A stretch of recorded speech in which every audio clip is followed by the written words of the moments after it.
What's going on? Welcome to Dramatic Demonstrations. Come blow up the chat. Let us know where you're from. We're excited to have you guys here. We got some special stuff. What's going on, everybody? Yeah, Russell and I got some cool things to share. I'm so excited for today. today. It's gonna be fun. This is going to be a very dramatic-y, demonstration-y day. It's going to be a lot of fun.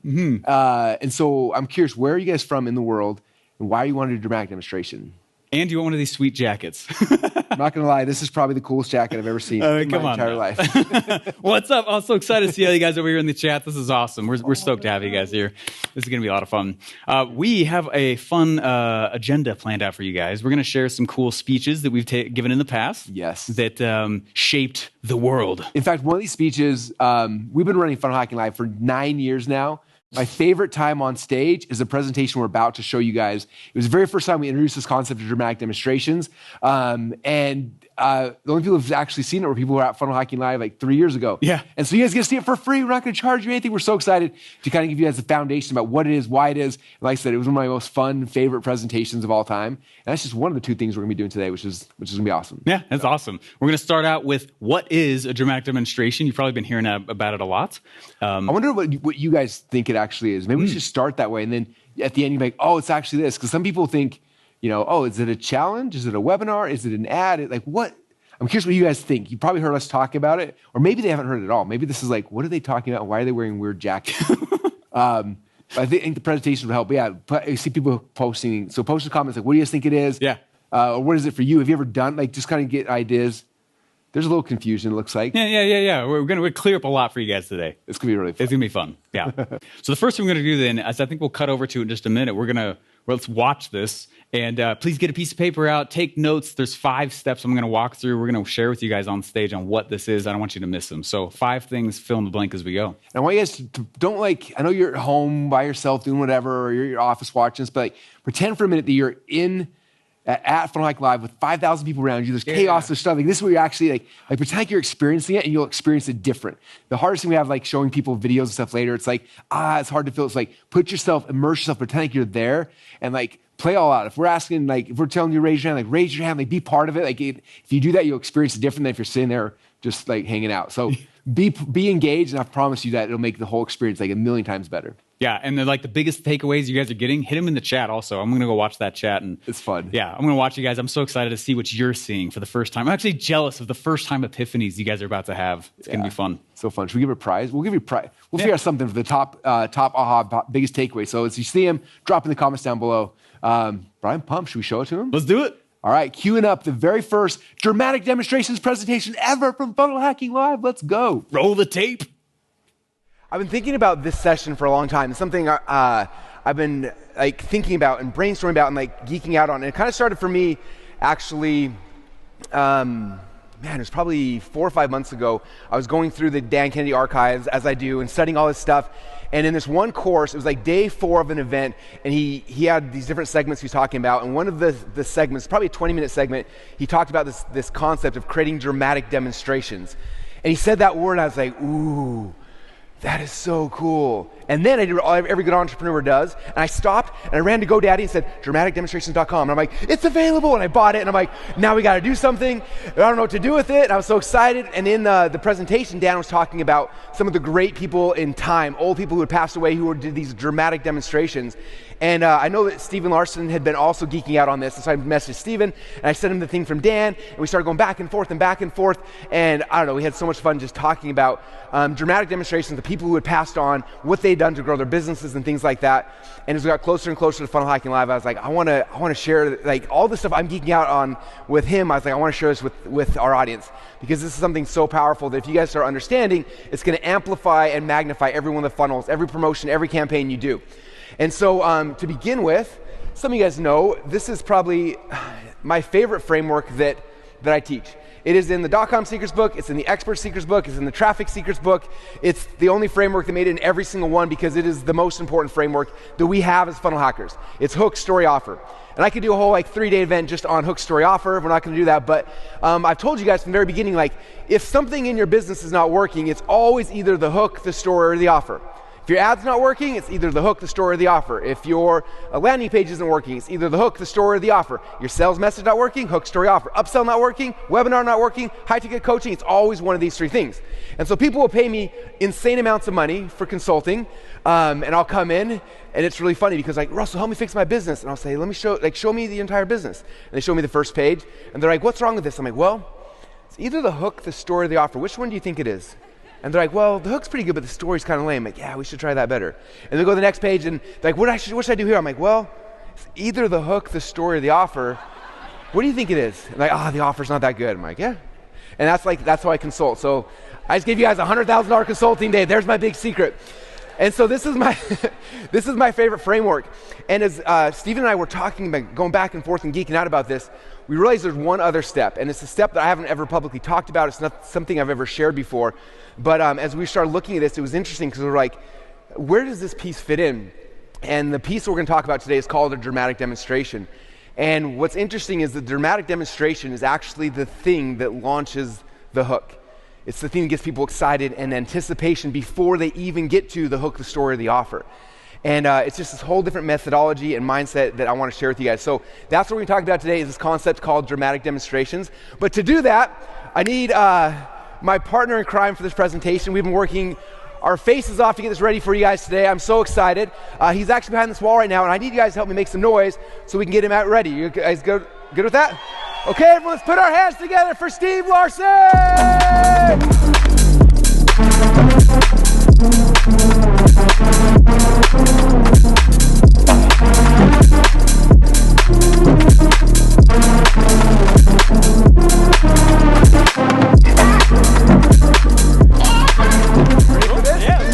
You guys all ready for this? Woo! So much fun. Awesome. So I'm going to turn the first part of this over to Steve because he's got some exciting stuff to set this whole project up for you guys. Yeah, I'm going to get nerdy. Is that all right? That is all right because nerds get paid. All righty. All right, guys, I'm excited, though. I'm going to go a little faster through this, but I want you to know this whole dramatic demonstration piece is all about traffic getting. Who needs more traffic to the funnels? Woo! Right, this is my favorite way to do it. This is how I do it every time, and I'm excited to share it with you. I want you to know, though, where a lot of this comes from. I want to... No one has tomatoes here, right? No one? You in the back? No? All right, sweet. There's no such thing as internet marketing.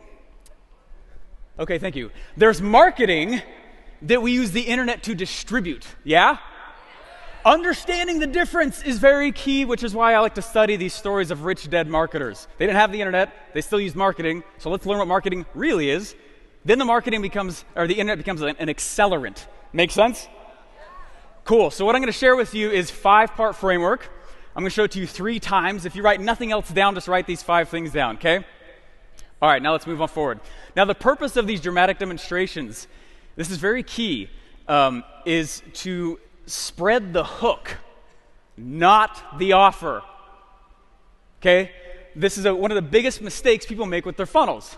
You're not walking around doing things pre-page 1 of the funnel, spreading your offer. You're not spreading your sales message. You're spreading the hook, and that's a different thing. Yeah, yeah?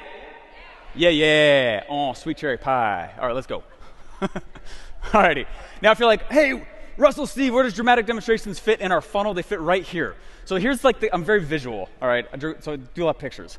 So if you think about it, it's like, all right, we have a dramatic demonstration in front of the funnel. It's everything you're doing pre-page 1 of the funnel. Who here has a funnel?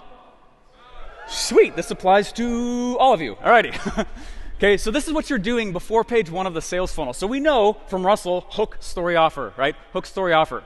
But what are you spreading, again, pre-page 1 of the funnel? It is the hook. It is the boom. All right, so it is the hook. That's what you're doing out there. And it was, again, from these rich, dead marketers that I learned these patterns, and I went really, really deep, like so deep. And it was very, very fun. So this is really where I learned it, though, and where it came from. And I like to vox Russell with excitedness a lot and be like, I just learned this crazy, nerdy thing. And where this really comes from was one day I started writing every single P.T. Barnum campaign and story and launch that I had ever known or read about. And I wrote them down on a whiteboard because I was looking for his patterns. How did he launch without the internet, right? How did he go put it out there without having the distribution power that we have today? And so I put them all out on this whiteboard, and a really strong pattern emerged. Would you like to see it in slow-mo? Cool. All righty. All right, so here's the first one. This is how P.T. Barnum used dramatic demonstrations to sell tickets to his museum. Who here has seen the movie Greatest Showman? Such a good movie. Largely false. Okay. What his real career was in this museum. Now, I don't know about you, but how many times do you go to a museum? Exactly. That's why it's so cool to study. So this guy was pretty rich, and he had to get people without the internet to get people to this foot traffic reliant place to get business there, just to a museum. So one day, it's a true story. It's an awesome story to go look up. How many of you guys have heard of the story of the Fiji mermaid? A few of you? Some of the fellow nerds love it. Cool. All right, so this is the Fiji mermaid. And in 1842, fishermen caught a mermaid off the coast of Fiji, and they brought it to New York to show it to P.T. Barnum. And P.T. was looking at this thing, and this is towards the beginning of his career. And he looked at this, he goes, oh my gosh, this might bring people to my museum. So he's like, I'm going to bring this, I'm going to bring this to my museum, and hopefully it gets foot traffic to my museum. But I'm going to do it really dramatically. So what he did is he went and he grabbed a whole bunch of naturalists, and he started firing them until one of them would say it's a real mermaid. Okay? Don't do that, okay? FTC didn't exist, all right? All right? All right, but you'll notice, though, I'm going to start putting this 5-part pattern up in the top right corner. So the first step he does is he gets credibility, which is what you're going to want to do for your offer or anything you launch. All right? Second thing he did is he started leaking letters to the press. This is in New York City. Leaking letters on purpose to the press between him and a doctor as to the realness of this mermaid. Do you think this is a real mermaid? Oh, yeah, this is a real mermaid. I'm typing. They're writing, sorry. This is a real mermaid. Yeah, no, this is definitely a real mermaid. And they were purposely leaking them around the vicinity of the press to go, oh my gosh, this is real. What they didn't know is that, so as they leaked him around, that was actually his associate. Again, do not pose to be a doctor. You're going to lose everything. You'll die in a gutter. It'll be awful. Okay? Again, no FTC. Just look at the principle. So he goes and has these letters back and forth with his doctor. And this is a key step, though, is he starts to inform mass media that something is coming. It is the wrong move to finish your funnel yesterday and dramatically demonstrate it tomorrow. You're not going to. It doesn't work that way. So he informs and preps the minds of mass media. Third step, he sends this doctor over to Philadelphia. Doctor, okay. And it was a very specific, highly researched hotel. So he goes to this hotel, and he says, hey, I want you to go over to this hotel, and I want you to show the mermaid to this very specific landlord. He's like, all right. So he goes and he checks into this hotel, and he's like, please share with me this amazing mermaid that I hear so much about, and let me bring my friends. Well, all the landlord's friends were editors. And so in Philadelphia, all the press, insert mwahaha, okay? So all of these editors in Philadelphia start writing about it now and going, oh my gosh, you're a Fiji mermaid, Fiji mermaid. Notice he wants the launch to happen in New York. Okay, he's creating buzz in another place. A lot of principles here. Okay, so step number 3, involve other influencers. Step number 4, while that's happening, he finally approaches the traffic he can control. And so what he does is he litters, I censored because this is a family show. Those are the pictures of the yeah. I'm a goofball, I always will be. All right, so, and it says manwhile as well. So meanwhile, I got D's in all English. Meanwhile, P.T. Barnum distributed 10,000 pamphlets in New York City saying, guess what? The Fiji mermaid is going to be in my museum, but only for this 1 week. He doesn't say it's available all the time. Another key lesson. So he sends the hook to traffic that he can control or own. All right. The final kill shot on this whole thing is he invites every single newspaper in New York to cover this event. The mermaid's coming to my museum. Every single newspaper comes, every single newspaper covers the story, and his career takes off and explodes. Okay, so the 5th step of that is he finally goes, remember he warmed up mass media, He's going back to them and saying, remember I told you I was going to do that thing? I did that thing. And they all come back and they cover the story. And he takes over and hijacks mass media that way. Yeah? Oh, give me a sweet cherry pie. That's awesome. Sweet cherry pie. That's some good stuff. Okay, now I want you to think about this. By comparison, what kind of dramatic demonstration did you make on your last funnel release? Yeah, I heard wah wah, right? Think about that. Is it in, oh, Russell, am I really one funnel away? Yes! Are you really one demonstration away? Probably not. It's going to take a lot of demonstrations to that one funnel, okay? So I want you to think about this also. The last time I went and put a funnel out and it was dramatic, was it dramatic or did you launch apologetically? And this is a curse that I see and I'm trying to rid us of it. Okay, how many guys sell something that is better than the majority of the market that you serve? Right? All hands should be up, right? So don't be apologetic. Be dramatic. Right? That's why Russell called it the moral obligation to sell. That last chapter in Expert Secrets. It is your moral obligation. If you truly do what it is that you say you do, don't be apologetic. You be dramatic. You be loud. You get that attention. Yeah? Oh, sweet cherry pie. Alrighty, I love this quote though. He says, without promotion, something terrible happens. Nothing.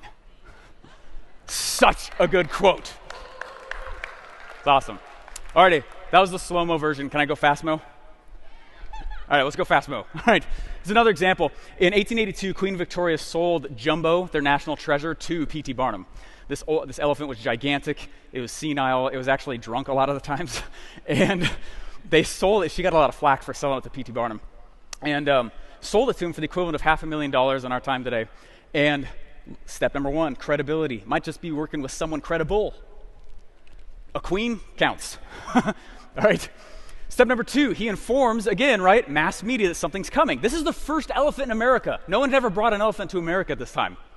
And so what he does is he goes and gets people excited, and this huge crowd follows him. And this thing is 20% larger than today's biggest elephants. It really was big. Fascinating, the follow-up story on that whole thing. But record-breaking crowds follow him as he greets this elephant at the docks, and they walk it down the streets. Until tragedy struck. Shortly after that, in 1883, about a year, not even a year later, the Brooklyn Bridge was finished. And the Brooklyn Bridge was the largest suspension bridge in the world at that time. And so people were really, really afraid to go on this thing. This was the largest feat that we had ever built as, modern humanity. And so people were afraid to go on this thing. And so what's fascinating about this is this is awful, the public was finally able to go on this bridge. This true story all about the Brooklyn Bridge. People were able to go up into this bridge, and someone tripped and pushed the person in front of them, and it caused this stampede, and lots of people were trampled to death. Not awesome, okay? This is actually an article from New York Times about that in 1883. And what's interesting is PT was like, well, what if I walk my elephant across that to demonstrate the strength of the Brooklyn Bridge, because no one wanted to use it anymore. So he did. And they're like, you know what, we need to get someone to, because no one would get on this Brooklyn Bridge anymore, even though it was this large, engineering feat. So he doesn't just go across with one. That guy got 21 elephants and 17 camels. See, that guy went big. And they walked across the Brooklyn Bridge, demonstrating its strength, getting him tons of traffic to his museum, and he gets really dramatic traffic again. Yeah? You guys seen the pattern? Where's the internet in that? Nowhere! But I need a list. No, you don't! I'm going to smash that one later, all right? So what I'm going to do is look at these 5 pieces here. So step number 1, just in case you didn't see them in the top right, he always gets credibility for the offer prior to marketing it.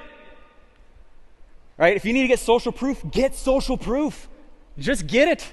Prove that it works. Get credibility somehow. Number 2, inform mass media somehow that it's coming. I got something coming. How many things behind the scenes do we see of Russell with Instagram going, working on something cool, you won't see it in a year. Working on something cool, you won't see it in a year. Working on something cool, right? He's warming us up. I got something coming. Don't waste that time. Okay?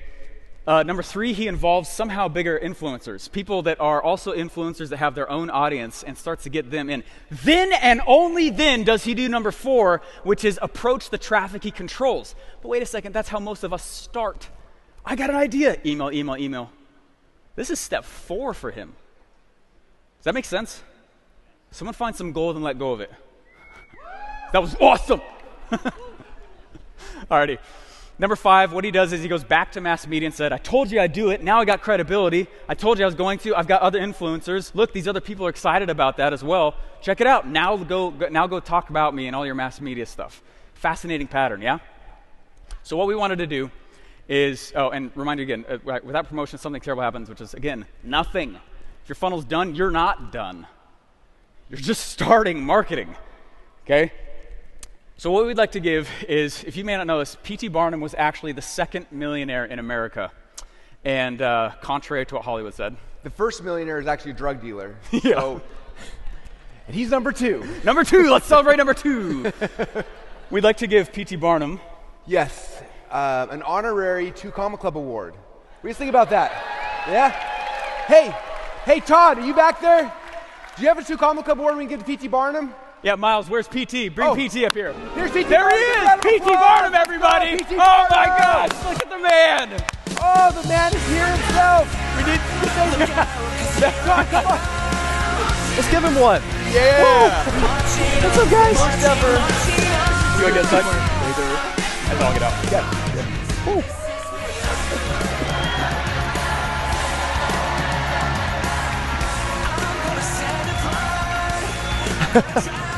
Awesome.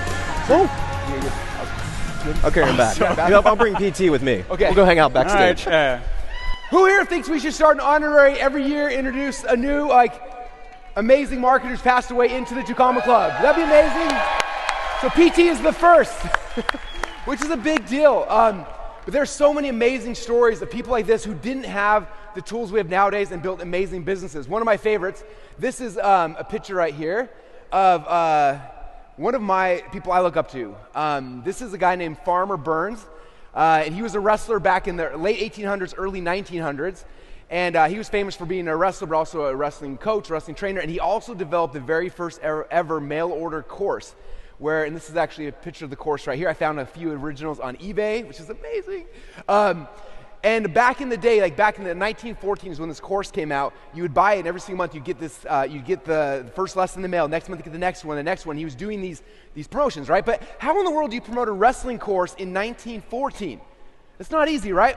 So if you look on the picture on the left, this is what he did. It's kind of hard to see that picture, but Martin Burns, he was famous for having a huge neck. He would do these neck bridges, and he taught it in the wrestling course here. He would do neck bridges like crazy, where his neck was huge. In fact, I found one picture of him, I forgot to put in the slides, but he's doing a neck bridge, and 2 of his kids are standing on his chest while he's doing a full neck bridge. That's how strong his neck was. So what he would do to promote his course and himself as a wrestler and a coach, he would travel around the country, going to all the county and the city fairs. They would go and they set him up on a big hangman's noose, where they have the wood floor, and they stand out, they put the rope around his neck, and they'd hang it, and then the floor would drop, and he'd goom. Now what happens to most human beings when they get dropped 6 feet from a hangman's drop? Their neck breaks and they die. Okay, not Farmer Burns. He'd sit there, he'd hold it, and then he'd whistle Yankee Doodle Dandy. Okay, he did this thousands of times across the country to promote himself, his business, his marketing, and his wrestling course. And so these kind of things are like what we're talking about. How do you create these dramatic demonstrations to get people engaged and interested in the things that you're doing? And we're going to show you guys a bunch of case studies today of just things that we've done in the past that hopefully inspire you guys about ways to actually promote your funnels and get more attention for them. It's awesome. So, I don't know if I'm going to try that one. I've been working on it. For example, here's my neck. It's getting bigger. Man, look at that baby face. All right. Whew. It's the only picture I could find with this calendar in the back. Once upon 6 years ago, I remember asking you, Russell, what do you put on your calendar? And without thinking, Russell said, oh, events and launches.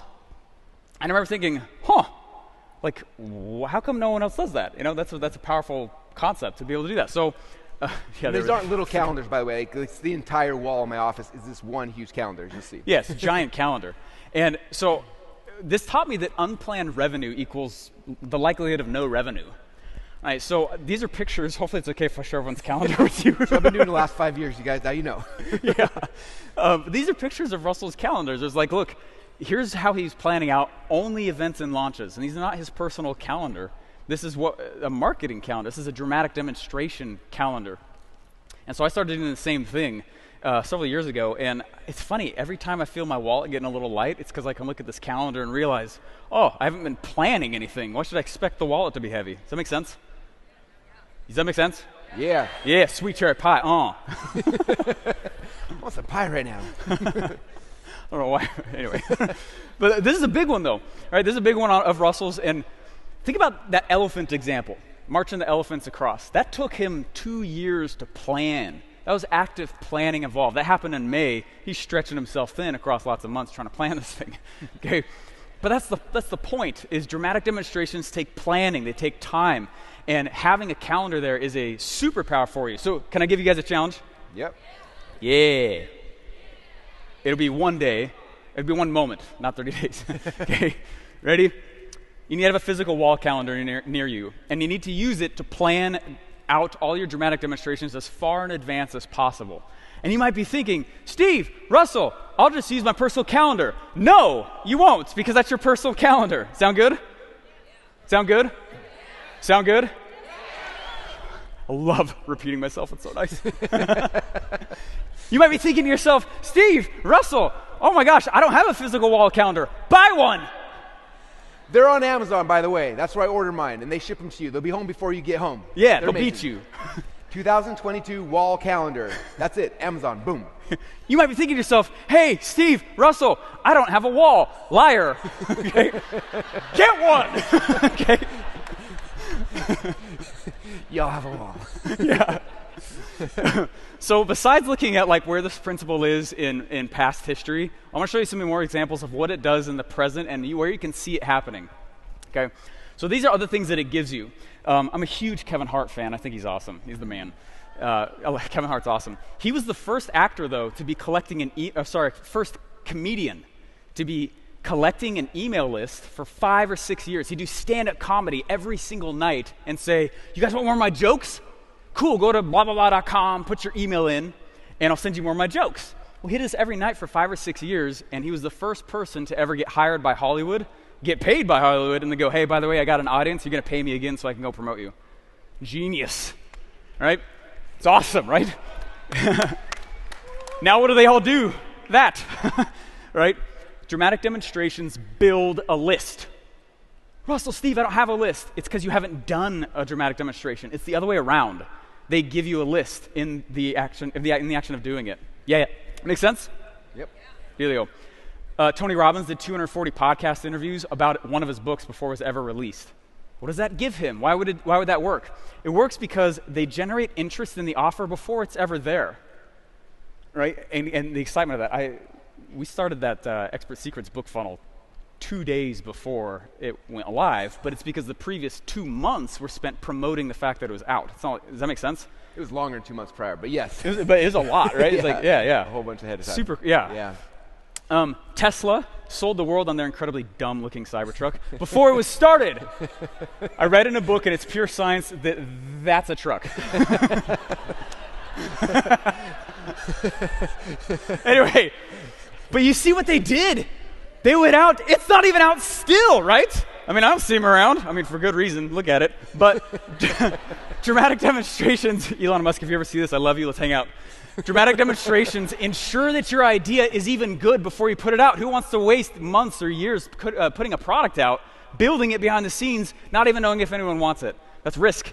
I'm very risk adverse in that way. Hollywood sends their actors out on tour, right? And what's powerful is most, if not all, their money is recouped during this release, their product or movie release. They make all their money back and recoup the cash that way. Right? MCs, same thing. Think of an MC. Dramatic demonstrations are basically the hype man for your funnel. Okay, they're the hype man for the funnel. That's what happens ahead of time. If there was no Devon, Russell and I would suck up here, right? Just kidding. He sets the way. He sets the way, right? But there's an important principle behind that, though. They're getting an excitement for the main event altogether. You want to tell us about that one time about Expert Secrets? Yeah. So how many of you guys remember when we launched the very first viral video we did with the Harmon Brothers? How many of you guys remember that? So just so you know, Harmon Brothers are not cheap. In fact, the cost for the cost up front for them to make this video was $500,000, which is like, whew, first time you write a check for $500,000 for a 3-minute video, you're like, is this a good idea? This seems really dumb. I hope my wife doesn't find out. Anyway, so, but it got done. They're like, hey, the video's done. Like, do you guys want to go like use it? And I'm like, well, it seems so anticlimactic. Like, I got to make some noise because I got to make sure things don't flop because we spent $500,000 on this thing. And so I was like, well, what do we do? What do we do? And I didn't have the verbiage at the time to say we should do a dramatic demonstration, which now you all have. But I was like, we got to do something. We got to make this thing big. And so we put on a launch event, a dramatic demonstration, which is where our nude squirrels came from, for those who know that backstory. If not, well, that's the story for another day. All right, so this is what we did. We decided to launch a YouTube video. So just, again, this isn't even a whole offer. Like, this was us to launch a video on YouTube. We put on a dramatic demonstration. What we did is a couple things. Number one, we rented out the Boise State football stadium, which those of you guys who know Boise State football stadium, we're famous for the Smurf turf, right? So it was all blue. It was amazing. So we rented out the Boise State football stadium. Prior to that, we wrote down a list of 400 of the biggest stars and channels on YouTube.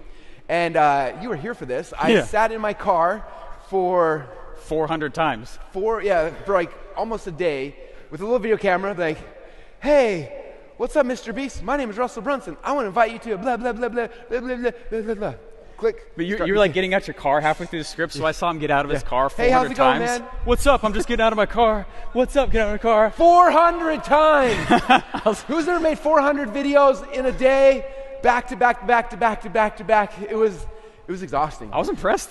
But I wanted to make sure this was going to work, so I had to get to work. So we did 400 videos, and then from there, and again, 400 personalized videos, and then we went and we built 400 separate pages on the funnel, one for every single influencer. We sent those out to every single one, right? So now I'm like, okay, we're having a big party at Boise State. We got 400 huge influencers. We've invited to this huge party. What's next? Well, what's next? As long as we have 400 people in the room, we should try to set a world record, because how do you get cool people to show up? You got to do cool things.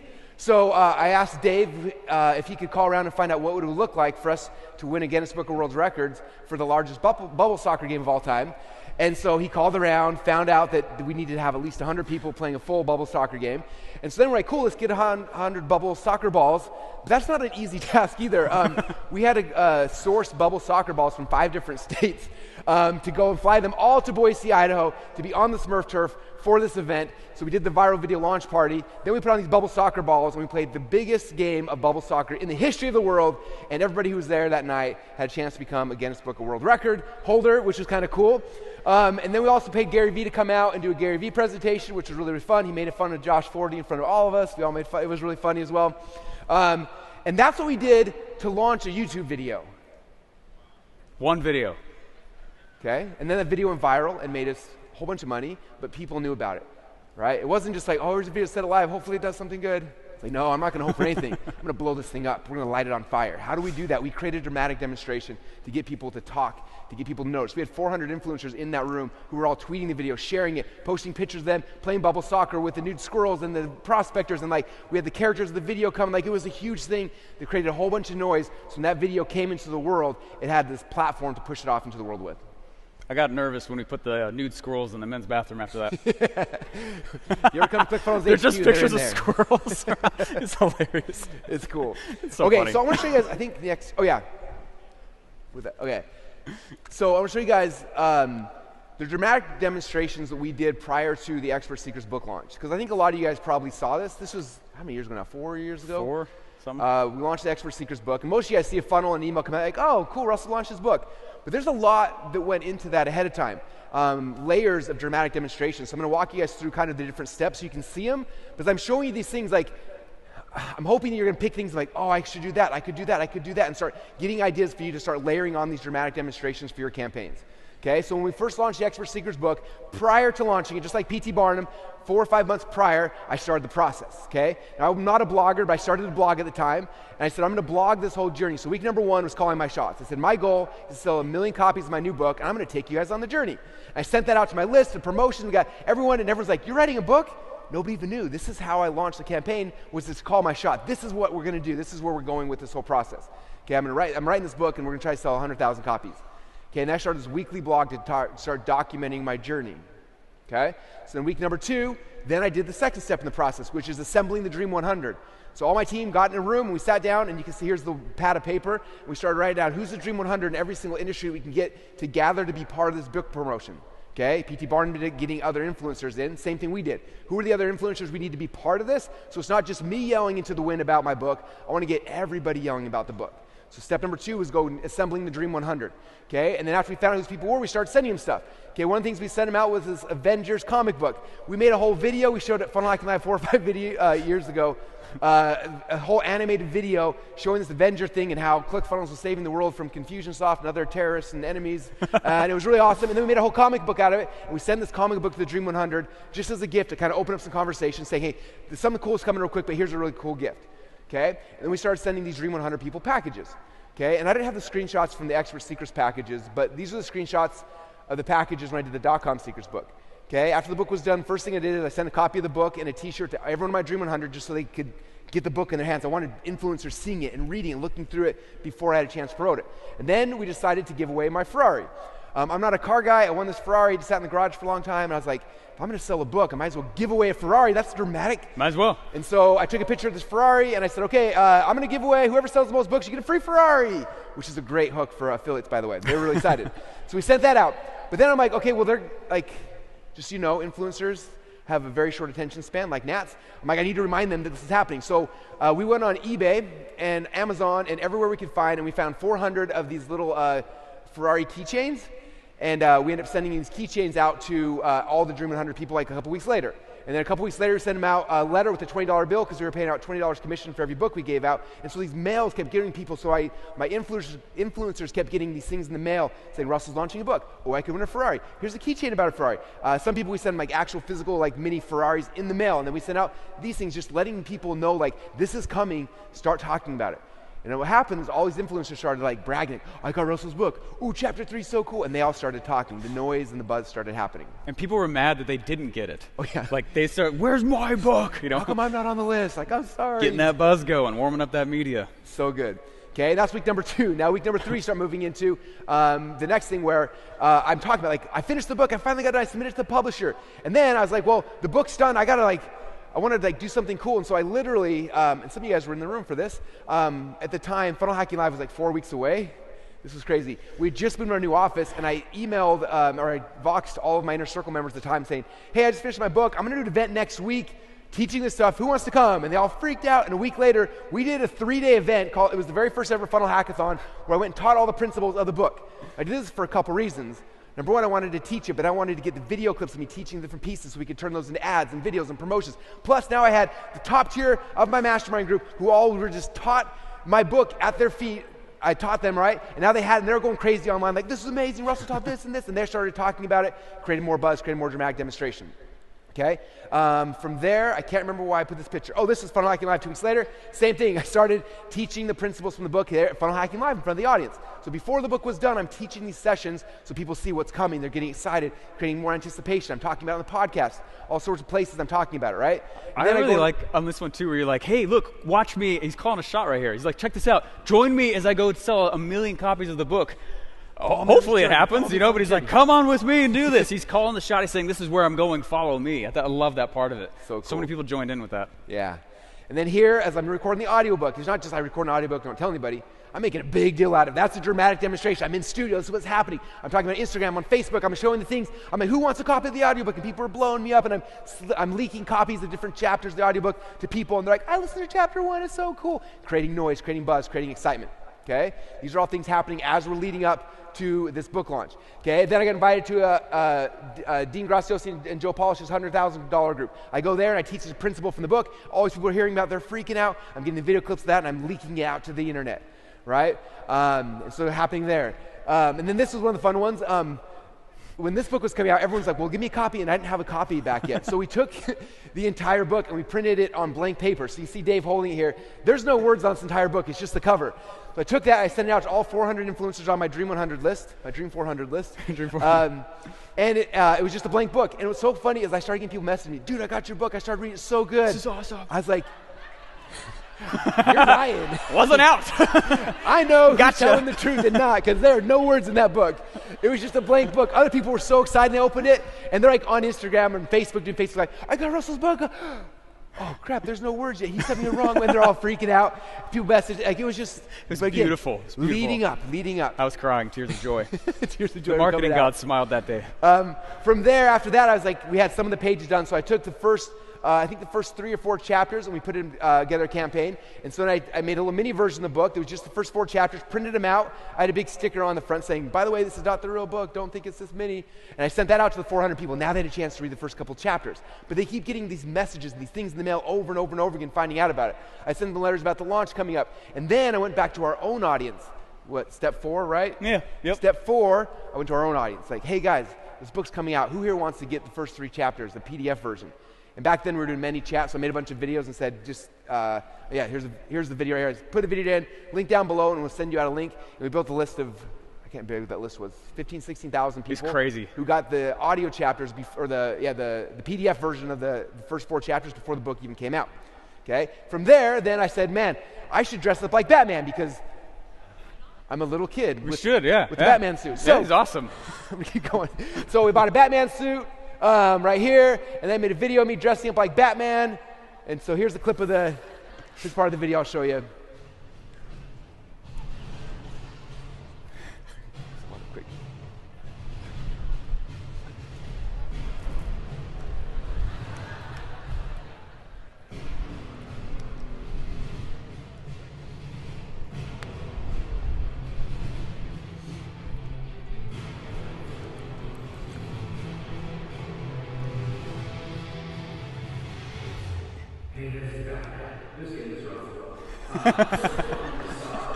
All right, just kidding, it's Russell. So I sent that video to everyone, and then guess what? I bought a whole bunch of Batman suits, and I told all the top 10 affiliates, you win, I'm getting you a custom fit Batman suit that you can wear just like I wore. And what's funny is all the top 10 affiliates who won, only one of them actually wanted the suit, and it was Dan Henry. Everyone else was like, I don't want it. But Dan Henry and me have the 2 Batman suits in this industry, so wherever you're at, Dan, it was amazing. Then we sat down, we mapped out the funnel, which was like not just a funnel, but there's a funnel plus a funnel stack plus there's a whole thing. We mapped out the entire funnel, what it was going to look like. And keep going because we're running out of time. And then we sat down, we filmed the video for the launch to build the funnels out, and then I started doing interviews. Before the book came out, I did interviews with Tony Robbins, with Grant Cardone, with as many people as I could. I took a virtual book tour to get my message out there before the book even came. Okay? And again, I'm going to go a little faster on this. The way we did it is basically, we did a virtual book tour. I would go on some like Tony Robbins page.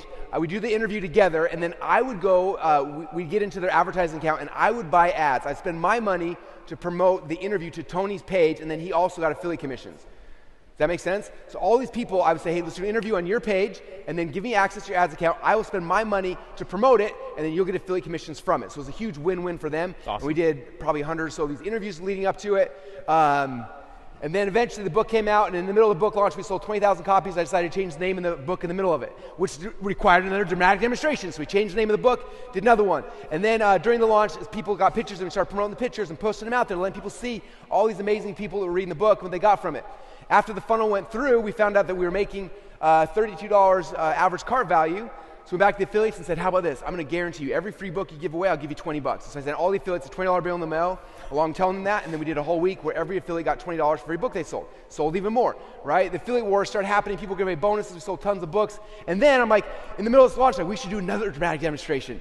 And so Howard Berg, who's actually in the room right now, Howard Berg is the world's fastest reader. He is a rock star. I was like, Howard, do you want to fly out to Boise? Let's give Howard a round of applause. Woo! It's amazing. I said, Howard, fly to Boise. You're the world's fastest reader. Do you want to read Expert Secrets live in front of everybody, and then I'm going to quiz you afterwards? And so he read the entire book in like 4.5 minutes. It's crazy. And then I was like, okay, let me ask you questions. And like he knew the answer to every question I asked. It was insane, and sold so many books. Okay? And they kept going. After that, me and Steven did an Expert Secrets Masterclass, a live 3-day event to sell the book live virtually. They kept going and going and going. And that was to sell my free plus shipping book. Are you guys getting this now? All right, that's a dramatic demonstration. Fast mode. Let's go some fast mode. One more example of this. One that we're doing right now is a challenge where we're like, hey, we're going to show you guys how to use content to get leads. And so people are like, all right, if dramatic demonstration's purpose is to spread the hook, not the message, not the offer. Remember that. What does that mean? Well, a quick example of that is on this page right here. It's like, hey, is this for me? And I'm saying on here, I can't read that, but it's like, look, are you sick of Zucker's bad platform for your contents right now? Are you tired of... Anyway, then click right here, right? So anything we're doing in front of our funnels is a dramatic demonstration. So on a value ladder, you can see right here, dramatic demonstrations ascend customers up the ladder. So you think of it, dramatic demonstration leads to a funnel. Cool, you like that funnel? Come to the next one, right? So you're at the end of each funnel, bringing someone to the next one. It's how you ascend people between funnel to funnel to funnel to funnel in your value ladder. Make sense? Dealio. All right. I love this one more I'm going to show you guys in the last 42 seconds, which should be fun. FHL. Every year I get 5,000 or 6,000 of you guys to come in a room, and it is not a little process. And so you'll notice throughout the month, throughout the year leading up to Funnel Hacking Live, we're doing dramatic demonstrations to keep popping sales. How many of you guys got one of these little bags in the mail leading up to Funnel Hacking Live? Yeah. So we took all 17,000 people who had ever come to Funnel Hacking Live in the past, and we sent them this mail, right? And then they got this, like, what is Russell sending me? And they opened it up, and inside was a letter talking about NFTs. What does NFTs have to do with Funnel Hacking Live? Not much. But we made it, right? Because it's all about finding like what is a hook that you can do a dramatic demonstration about. So NFTs are hot. Tom Bill used tonight doing a late night session talking about NFTs, which is gonna be so cool. And so I was like, we need to make a dramatic demonstration about that hook because the hook is hot right now, right? So I sent these packages out in the mail. We started emailing the list of people who come in the past. We did this whole thing because we created NFTs for every single Funnel Hacking Live that happened, right? And then I did a dramatic demonstration. How many of us came to that dramatic demonstration? Virtually? Okay. Notice I did it at like midnight. I was like, everyone does webinars at 3 in the morning. If I want to be dramatic and get people in, we got to do a midnight webinar. So at midnight, I went live to the world, and I talked about NFTs, right? And I showed you guys that every FHL you've come to, you have a chance to get an NFT. And so I talked about the very first FHL. This is the first NFT. And then I showed the after movie of FHL, the very first one, and everybody watched it. And then we gave them the NFT. And I did the second one, and the third one, and the fourth one, and the fifth one, and the sixth one, and the seventh one, all the way up to this one. And what was crazy is we had, I think, 1,000 people at midnight watching this dramatic demonstration. They literally had to watch 7 promo videos for Funnel Hacking Live in a row, and then we gave them their NFTs, and then what I do? Sold tickets to Funnel Hacking Live. Okay? What a cool way to get people to sell tickets to come back in, is creating a dramatic demonstration like that. All right, I think I pass it back over to you now. Sounds good. We good? We're great. Yeah, we're good? You guys good? I got one more story. We're good? All right, we're going to go for it. All right, this is, you guys remember Greatest Showman? Remember Jenny Lynn? I hated in that movie when they alluded to the fact they might have had an affair. That was not true at all. P.T. Barnum was wildly, he's very committed to his wife. So P.T. Barnum is like, hey, I need to get Jenny Lynn over here. This is a time in his career when he's like, I want to get known to be a little bit less hoaxy. So I'm going to bring someone in very famous. Jenny Lynn was already retired in Europe. And he said, hey, Jenny, how about I go and watch the steps? 5 steps, top right corner. Okay, watch them. Okay, first he gets credibility for the offer. That might be working with someone credible, right? So he asked Jenny Lynn, hey, look, I think you're going to be a huge attraction in the U.S. Why don't you come over here? I'll sell tickets to your shows. Win-win. Well, he's excited about this. He tells people, look, I'm going to go bring Jenny Lynn. I'm going to bring Jenny Lynn. And he's walking down the street, and this doorman goes to open the door for him. And he's like, I'm going to bring Jenny Lynn. And this doorman goes, who's Jenny Lynn? And he goes, oh. An equivalent is like $4 million in our time that he was in debt now. And he realized he was bringing a nobody. How many of you guys have a brand new offer and no one's heard of it yet? But it's good. Okay, same situation. Watch how he solves it. All right? What he does is he goes, oh crap, I'm in so much debt over this. Okay, so what he does is so the second thing he does is he informs mass media that she's coming. He has Jenny Lynn literally stand on the docks and give a farewell speech. I read a lot of stuff. I don't think it was even on the docks. She just gave a farewell speech in Europe simply so PT could run the story about it in America. Brilliant. Okay. Then what he does is he goes and he says to the docks that will be receiving Jenny, hey, I need Jenny Lynn swag. I need Jenny Lynn bakery goods. That's a list of stuff that I found that are Jenny Lynn. They called it Lindomania. They created so much Jenny Lynn stuff, it drove her nuts. But seriously. Number 4 is then he goes out and he hires 40 reporters to literally create Jenny Lynn as an icon and an attractive character in America, literally while she's on the ship coming to America. No one had ever heard of her before. No one had heard her sing. And so this works so well. 40 reporters creating this whole persona in the media that 30,000 people greeted her at the docks. 20,000 followed her to her hotel room, which would scare the crap out of me. Right? And they sold out concert after concert after concert. Then one fateful day, Jenny's like, you know what? I'm kind of tired of being marketed like crazy. I'm going to break this up. She starts drinking her own Kool-Aid. Anyway, starts drinking her own Kool-Aid. She goes, I'm fresh to death on my own. I'll go out on my own. Direct quote. And it was not. All right. She just got tired of being so marketed like crazy. And so she cuts the tour in half at around show 90-ish. And she says, I'm going to go out on my own. But what most people don't know is that she actually had a hard time filling a single concert after that. Wait a second. You guys ready for the big point? Yeah. The big point? You got to point to me when I say it. Ready for the point? Yeah. Steven, give me the big point. All right, ready? Here's the big point. It's this. You'll remember it with weird stuff. Big point. All right, it's not Jenny Lynn's voice that was selling those concerts. AKA, your offer is not why they're showing up. Okay, what it is her voice, right? Her voice is not the reason for all the success. What it was P.T. Barnum's consistent, dramatic demonstrations, and as soon as that stopped, so did the revenue. Okay, does that make sense? Big point. So you got to be doing these dramatic demonstrations to fill those funnels up. After your funnel's built, the majority of your time should be spent on making noise. Okay, spreading the hook, not the message and not the offer. Capiche? All right, guys, the biggest thing we want to explain is you guys spend so much time and energy and effort creating products and services and funnels that literally can change the world for the customers you've been called to serve. We want to make sure that as you are doing those things, you're not forgetting the most important part, which is making the noise, creating the demonstrations so that people will believe, so they have the ability to actually see your message, and so you can change their life. With that said, thank you guys so much, and I hope you go out and create your very first dramatic demonstration. Thanks, everybody. All right, welcome back. Welcome back. Was that awesome or what? So good. Oh man, I don't want to pat ourselves on the back, but that was. I'll do it once again. Experience that again.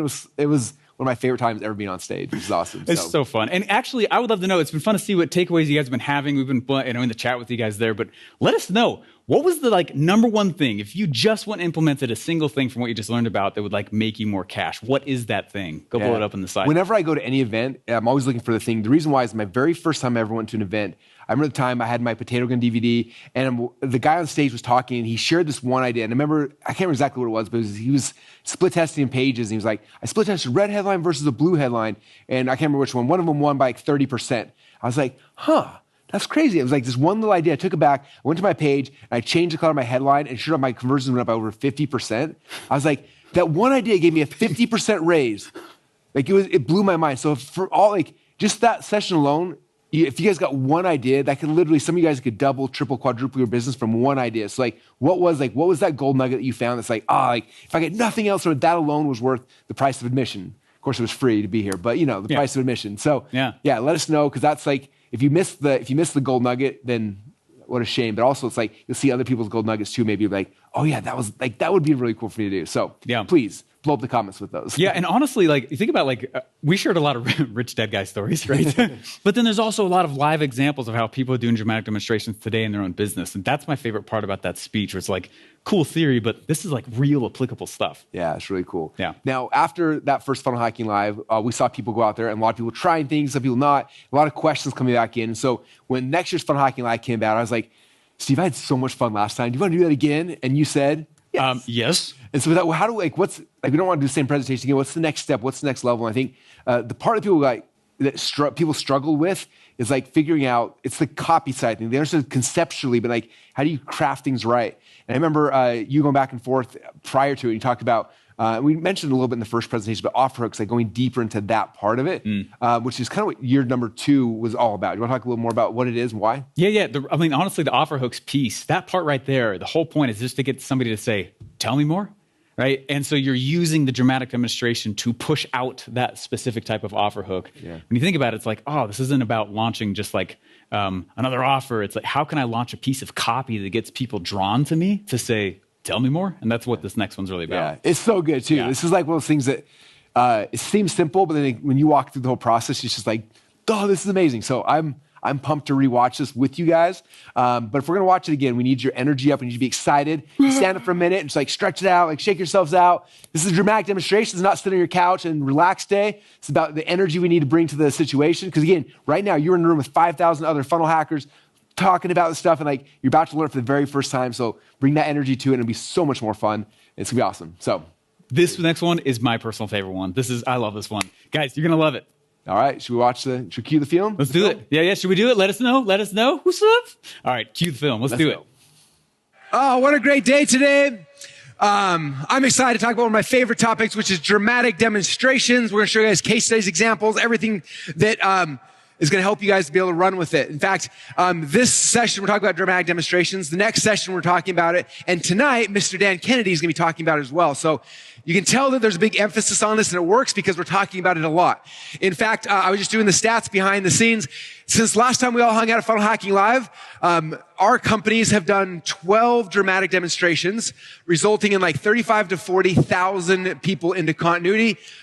This is how important it is. How many of you guys like to have 30 to 40,000 new people in your continuity by this time next year? Okay, so there you go. And maybe you get less, maybe you only get 10,000 people in continuity. How many of you guys with 10,000 new people in continuity completely change your life forever? What if you totally screw up, don't get 10,000, only get 1,000 new people in your continuity by this time next year? How many of you guys with 1,000 people paying you 50 to 100 grand, $100 a month, radically shift your life forever? Okay, so that's why this stuff is so important, okay? So the title of this presentation is The Hooks to Launch Your Dramatic Demonstrations and the Stories to Rewrite Their False Belief Patterns so they will sign up with you and stick with you, okay? Last year, we did a presentation called Dramatic Demonstrations, which was the first time we introduced this to the community. And this is basically part 2 of that presentation, which I'm really excited for. The spot this fits into the linchpin model is right here.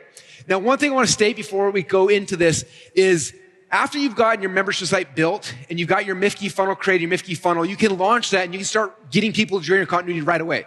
Right? I told you guys that the Mifke offer, the Mifke funnels we do initially is focused on warm traffic, right? Or excuse me, hot traffic, people who know you, like you. And so as soon as you get continuity Mifke, you can launch and start getting members coming in.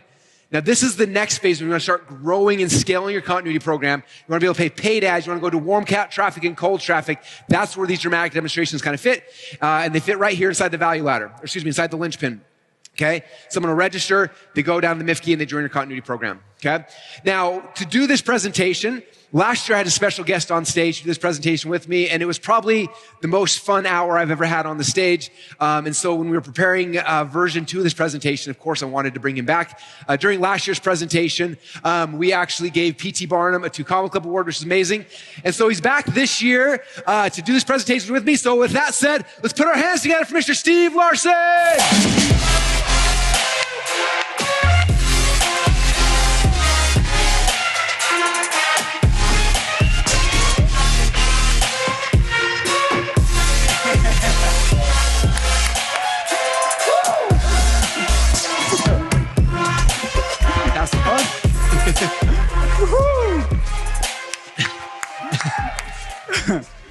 Hello. Boom. How you guys doing? So good. Yeah. Should dive on in? Well, if we're going to dive right in, I got a question I want to start with you because obviously we talk about this a lot. Yeah. We're working on a project together related to this. We're working on a book together, a bunch of really fun things. But for everyone who has never heard this concept in the audience, my first question is, Steve, what in the world is a dramatic demonstration? Fantastic question. And I feel like this is a great place to answer that. How you guys doing? Excited to be here. Real fast, and this is not, I wasn't planning on doing this, but if you bootstrapped your way here, could you just stand for just 1 second? Round of applause to those people. A lot of you bootstrapped your way here. Surround those people. Okay? Definitely know what that takes. Excited to hear, grateful to hear. Dramatic demonstrations are one of the biggest keys you guys can use to blowing up the linchpin. All right? And where this really all started for me was 2021. I was in the middle of a nerd sesh. Anyone been in a nerd sesh? Yeah. And you're kind of afraid to show people your nerdism? Yeah. I remember I was dropping something off at your house, and I was like, nerd sesh. And you're like, ooh, that's cool, right? And we started diving on into this stuff. And that's the whiteboard, and I started going through and finding, I wonder if there's any patterns at all in P.T. Barnum's most famous marketing campaigns. Like step by step, if I was to compare every single story that P.T. Barnum, that I know of him, is there a pattern? And guess what? By the beard of Zeus, there was. Who wants to hear it? Let's go. All right, here we go. So, why P.T. Barnum first off? He, first off, is the second millionaire in America. He's the second 2 Comedy Club Award winner. I don't know if we should mention the first. He's a drug dealer. All right, but he's the second. Woo, number 2. All right, and the reason that we study him so much, though, is actually because he sold a museum. And how often do you go to museums? Exactly. And he was the second millionaire, right? So he knows some stuff. It's very, very awesome. And that's why we gave him an honorary 2 Comma Cup award last year. And can I ask you, how much were tickets to that museum? What's that? It wasn't a high-ticket museum. How much were people paying for tickets to the museum? I think it was like 5 to 15 cents. Back when money was worth something.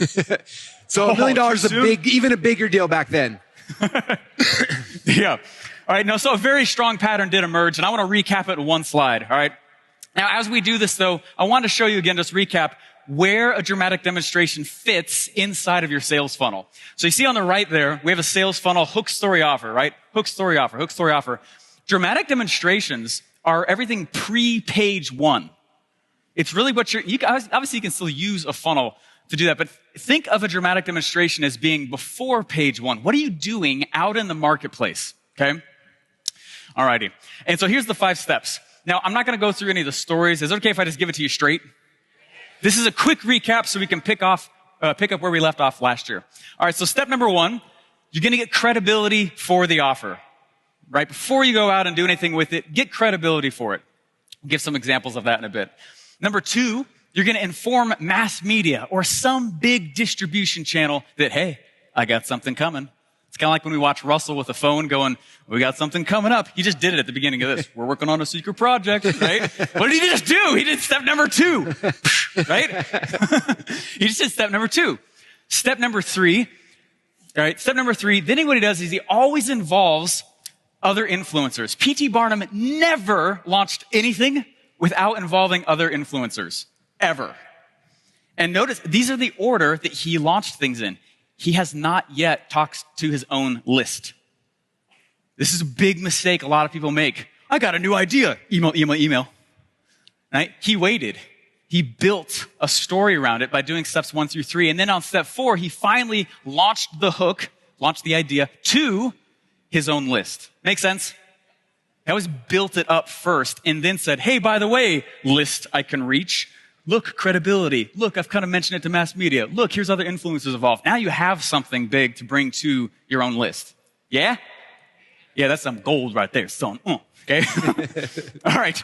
Then step number 5, he would launch his hook back to that mass media. He'd go back to step number 2 and say, hey, remember I told you I was going to do that thing? I did that thing. And then he would launch. Okay? Alrighty. Now, real quick, who did a dramatic demonstration last year, or in the last year since we taught this? Stand up real quick. Yeah, so many of you. Look at that. So many of you. I've heard so many stories of you guys doing these dramatic demonstrations. It's so fun. It's awesome. Very cool. Now, again, raise your hand if you were here last year and saw what we talked about. Keep your hand up. Keep your hand up. If your hand's not up, get with someone who was. Yeah, now there's a networking opportunity. Get those notes, okay? Yeah?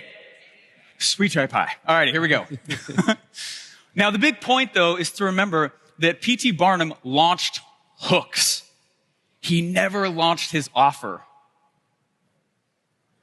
That was a huge pattern that I saw. We don't launch offers. We don't launch funnels. What we're launching is a hook. Can we dive into that? That's the theme of round 2 here, okay? But, such a weirdo, all right? It's like, anyone else funny in their own head? How's that going to prove past legal? Yeah, I was like, it's such a goofball, right? But, all right, besides attention, before we dive into that, what else does a dramatic demonstration give you? I want to recap real fast on what those things are. A dramatic demonstration actually builds a list. So if you don't have a list, it's not a reason for you to not launch. You get a list while launching. Ooh. Anyone have any gold? Could you let go of it? Drop some gold. Okay. That's good right there. Okay. A dramatic demonstration builds the list while you're in action. Now, of course, if you have a list, of course it's an asset, but don't think you need one in order to do a dramatic demonstration. For example, Kevin Hart spent 5 or 6 years doing stand-up comedy, and every night he would say, if you guys want more of my jokes, I love Kevin Hart. Any Kevin Hart fans? Oh, he's awesome, right? Okay. Now, he said, if you guys want more of my jokes, go to blah, blah, blah.com, and I'll give you more of put your email in, I'll give you more of my jokes. He did this for years before he was an actor. And then when he was an actor, he stood up and he said, Hollywood, I want you to pay me as an actor, but I want you to pay me again because I have a lot of reach and I'll promote it to my own list. And he was an affiliate. He's the first actor to ever get paid a second time. Cool, right? but he built the list while doing the dramatic demonstration. Yeah? Dramatic demonstrations also make sure that your offer is interesting before you even do anything with it. All right? For example, Tony Robbins, he did 240 podcast interviews before one of his books was even out. And a lot of us as marketers will think to ourselves, you know what, that feels a little bit backwards. You know, I'm going to go and finish the product and then talk about it. Flip that. Other way around. Build pressure prior to. Yeah? Okay, dramatic demonstrations also ensure that your offer has quality and interest before you deliver it. For example, Tesla sold the world on their incredibly dumb-looking Cybertruck before it was even started. Come on, Elon, I want to love you. That's a truck. Period. All right. Now, dramatic demonstrations also are the way that you can recoup the money that it might have taken you to even launch the project. Classic example, Hollywood. Hollywood comes out, right, and they make especially if it's a big movie, it's Avengers, they can make a lot more money, but they make the money back that the project cost for them to put it out. All right? For example, 12 months before the movie comes out, you send in a movie and it's like, coming next summer, right? It's not coming out for another year. They're just getting us ready, warming up mass distribution before we're even ready for it. It's not even ready, right? All right, then it's 1 month out, you see a new preview, maybe about the antagonist. Then 2 weeks out, they go out and they blitz YouTube. You can't go anywhere without seeing it. It's something about the movie coming out or whatever. And then a week before, they'll send all the actors out on tour. They have the formula down for launching, right? A product or a movie. Yeah? Yeah. Yeah? Oh, Yeah. Come on now. You just made 2, maybe 3 socialists weep with that cheer. I want to get to 4 by the end. There we go. That's at least 5. All right. All right, check this out. Remember, the purpose of a dramatic demonstration is to spread your hook, not your offer. Okay? Who said that? Oh, again, goofball. Anyway, that's what a dramatic demonstration is, Russell. Very cool. Dramatic demonstrations are awesome. Yeah. Oh, yeah. Very, very cool. Could you tell us, though, what the best dramatic demonstrations are to get people to buy a Mifke? That's a great question. So that's the question I got a lot. It's like, hey, you guys talked about dramatic demonstrations. What is it? How do I do it? What should I do next? And so, in my opinion, the 2 best types of dramatic demonstrations are free webinars and free challenges, right? Every webinar is a hook that I'm throwing out in the marketplace and seeing if I can get people to be interested. If they're interested, they come and they register for the thing. Right? So if you look at the linchpin, the section right here, obviously, right there, dramatic demonstrations. For most of them, for me, they're usually a challenge or a webinar, or some variation of that, right? They come, they register, and then as soon as they register on the thank you page, we give them a what? You guys have been talking about this for like 2 days now. On the thank you page, we give them a what? That's what I'm looking for, a Mifke. All right, so we give them a Mifke. Now, I want you guys to understand, like, for me in this business, the way the business model works, the actual goal of my dramatic demonstrations are a couple-fold, okay? Number 1, throwing out different hooks to see what people are going to respond to, okay? Sometimes I put out a hook and nobody responds to it. I'm like, okay, that's a bad idea, right? But if I put out a hook and they respond to it, then I know this is going to be a big dramatic demonstration. So the first thing, the reason why I'm doing this is I'm putting it out there in the world to get people to register. Right? Oh, I'm doing this new webinar, this new challenge, do whatever. They come and they register and they join my list. Yesterday, we talked about the value of an email list, right? So step number 1 is getting people to register. Step number 2, the second reason I'm getting them to see the Mifke offer, right? I want them to join my continuity. And all said and done, the only business I'm in is in the continuity business. So I'm only doing this dramatic demonstration, challenge, or webinar. The only real purpose for me doing that is to get them to actually sign up for the Mifke. That's it. That's the only real purpose, okay? Number 3 then is people who have already gone through my continuity, people who are there and they see another dramatic demonstration, they actually stick longer. Okay, a lot of people are like, well, Russell, should I export the people on my list who already joined my continuity for my next dramatic demonstration? I'm like, no, I want them to see it again because they're going to go sign up for it. They watch the little process, they get really excited, and then I sell them something like, I already own that. Right? They're so excited because they don't have to buy it. They already have it. Now they're stronger members because every single month, like we've done 12 dramatic demonstrations in the last 12 months. They keep seeing these things. They get resold on the fact of why they need to be part of your continuity or your membership, right?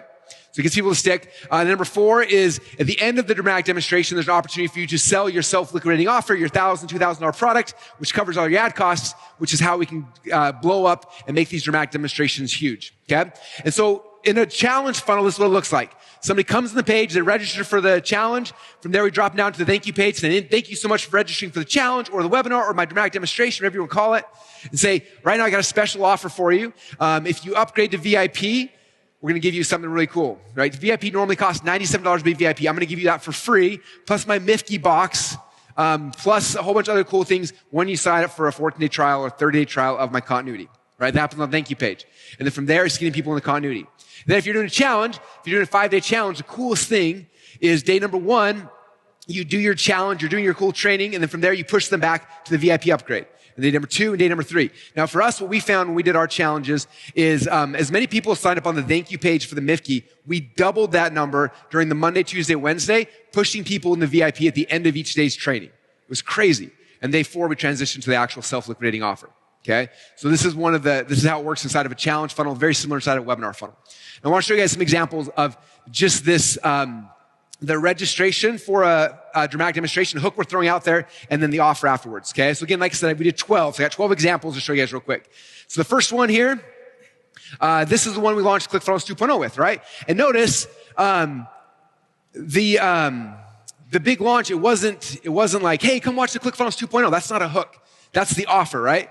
So I went backwards and I went back, what's the hook I can do? So the hook was the Your First Funnel Challenge. Who wants their very first funnel? That was the hook we threw out in the marketplace. People registered for this, and on the thank you page, we made them thank you page Mifke offer. Okay?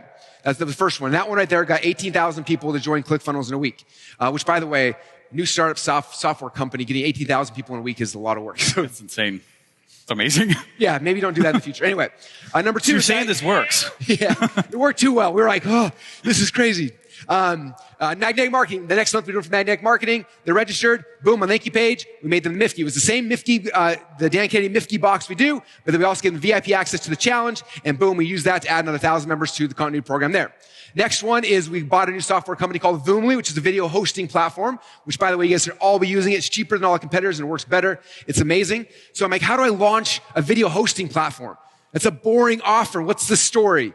You can host videos. Like, it's not, I was like, I need a hook that I can throw out there. What's a hook that I can throw in the marketplace to get people excited? And it was called the video funnels. Like how you can do video funnels, like funnels in your actual video player. So that was the hook I took. I spent $40 million to buy this software company. And in the code, we found these video funnels, which basically your video player can turn into like a survey and do little funnels in it and play different videos depending on what people choose. It's really cool. So that was the hook I threw in the marketplace. People went crazy, signed up for it. And then on thank you page, it's like, hey, here's the software you need to be able to execute on this. Get a free trial. And boom, that's what we had. I think 3,000 people that week to Voomly, to a brand new software platform. Okay. Pedro and I did the Challenge Secrets Challenge, which you guys all got a book gift from Pedro on your seats today, I think. Right? So thank you, Pedro, for that. Same thing. People register for the challenge. Thank you, Pedro. Like, hey, you get VIP for free, and I'm going to give you my challenge funnel when you join ClickFunnels trial. Okay. And we added again, I can't remember, 3,000 or 4,000 people to ClickFunnels to that challenge. And then we did it again in other businesses. Okay. This one, we had our PLR funnel. So we did a dramatic demonstration, this thing about PLR, boom, the offer. Then we did another one, for Lady Boss. We did the 5-day cake challenge, and then boom, put people in continuity. Then we did supplement secrets. We did a webinar. Thank you page. Boom, put people in continuity for our bone broth supplement. Then we did another one, Dan Kennedy. Boom, people in thank you page into the other thing. Right? Notice the pattern. Over and over. Throw a hook in the marketplace. Another hook. For our fitness business, Body Evolution became the hook we threw out there. Boom, push people into the continuity offer. Revenge Body was the female version of this. Boom, push people in continuity offer. Dan Henry just did a challenge with Dan Kennedy. We used Dan Henry as the hook. How to write like Dan Kennedy and Dan Henry. That was the hook. Boom, we crushed it. We put a ton of people in continuity from there as well. And then, the other one, which was really fun, was on my birthday. I was like, it's my birthday. I should stay home today. And they're like, wait a minute. What if instead of that, we threw a dramatic demonstration and called it a birthday party? And so we said, hey, it's Russell's birthday. We're going to have a big birthday party. Come and register for the birthday party. Okay. It wasn't a challenge or a webinar. It was just it was my birthday. And people registered. And on the thank you page, over 400 people joined ClickFunnels on my birthday. That's 400 people. Great present. And this is, yeah, happy birthday to me. And this is my warm list. People who have probably heard me talk about ClickFunnels every day for the last decade. And 417 or something people joined on my birthday. So dramatic demonstrations don't have to always be a challenge or a webinar. It could be your birthday. It could be Christmas. It could be New Year's. It could be the fact you woke up this morning and you found your capitalist picture. And we want to celebrate by getting people, right? The number one key you have to understand is the goal is I want to create some kind of dramatic demonstration someone's got to register for. So on the thank you page, I can show them the Mifke offer and I get them into continuity. Does that make sense? That's what these hooks are. You can throw them out very, very quickly, very rapidly. They don't always have to be these huge things. They can be as simple as your birthday. Okay? So Steve, my next question is like, now that we know that this is how we use dramatic demonstrations, how do we figure out what's the right hook that's gonna get people to freak out and come and register and sign up? That's a fantastic question. I wish I was prepared. I am. All right, but I have to say though, can I just pretend it's the 90s for a second and I can say what I mean? All right, I don't mean that offensively at all, but I just want to just show of hands real quick. Who thinks they have a traffic or leads problem? All right, behold, nay, you have a hook problem. Yeah? Too aggressive? Okay, traffic is a messaging problem.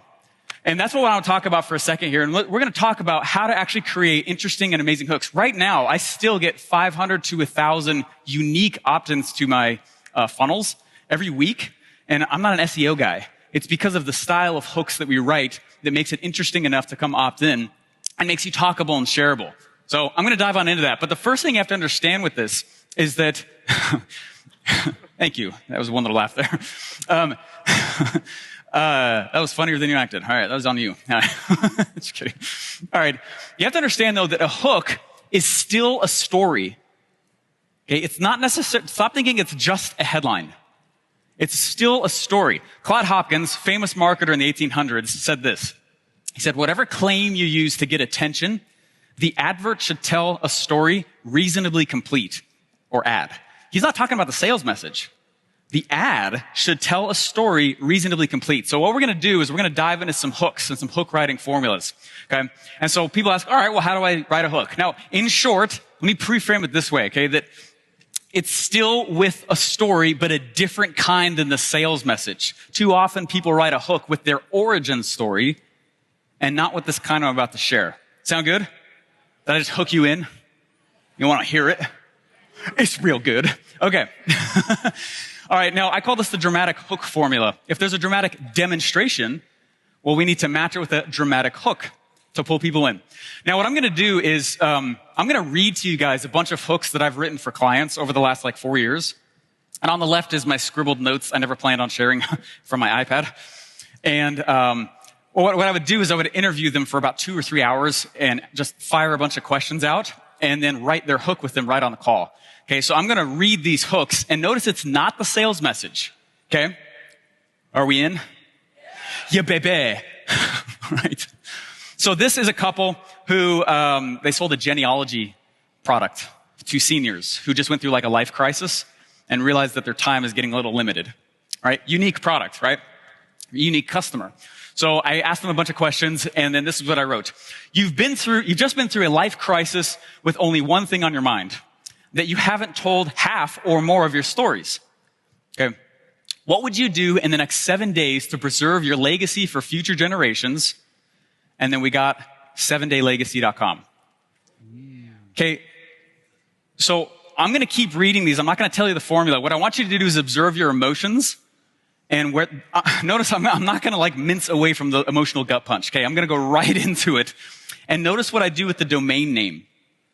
When I have that, then I'll build the funnel. Right? That's the funnel now. The 7-day legacy. And also caveat, this is 4 years ago. I don't know if these URLs are even live still. Okay. Just let's stick with the hook things. Okay. Alrighty. So let me go to the next one.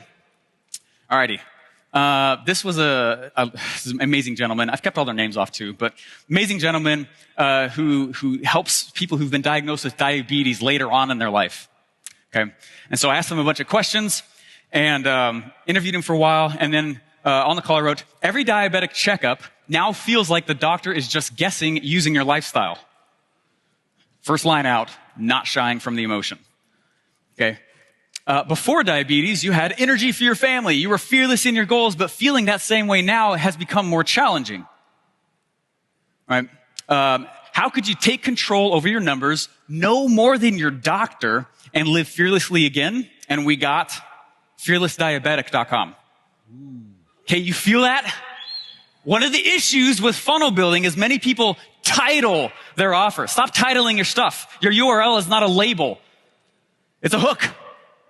It's a great way to pull a hook in, right? Let me keep going. All right, this one was, all right, a little spicy. These are going to get a little heavy, all right? I don't want anyone to like get triggered by this stuff, but I want you to like really pay attention to how I am not mincing this, and this is not the sales message. All right, this is still a different thing. And when you think you start to see the pattern, just like raise your hand so I can get a little bead on the room, okay? So this gentleman helped men, Christian men who had picked up some not great habits in their marriage, and their wives had moved out then and again. Hardcore topic, right? Real product, right? Amazing thing they did. So this is what I wrote. You've enjoyed life as a Christian man, a father, and a leader in your career. Yet the marriage has felt off now for years. To cope with the discomfort, you've taken on a few bad and secret habits you're not proud of. She's noticed and removed herself from you, this time physically moving out. And you don't know when or if she's coming back. What steps could you take to feel like a man you could be proud of and win her back? And we got winbackyourwife.com.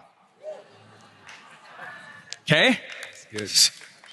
If your offer is good, do not be afraid of shaking the tree. Poke the bear.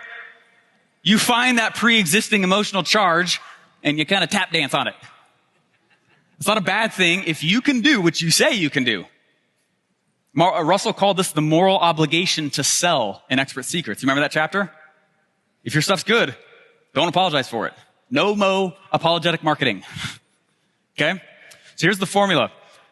This is how I define it, is the dramatic hook formula is the storyline your dream customer is or wants to be experiencing, which would make them ask to hear your sales message.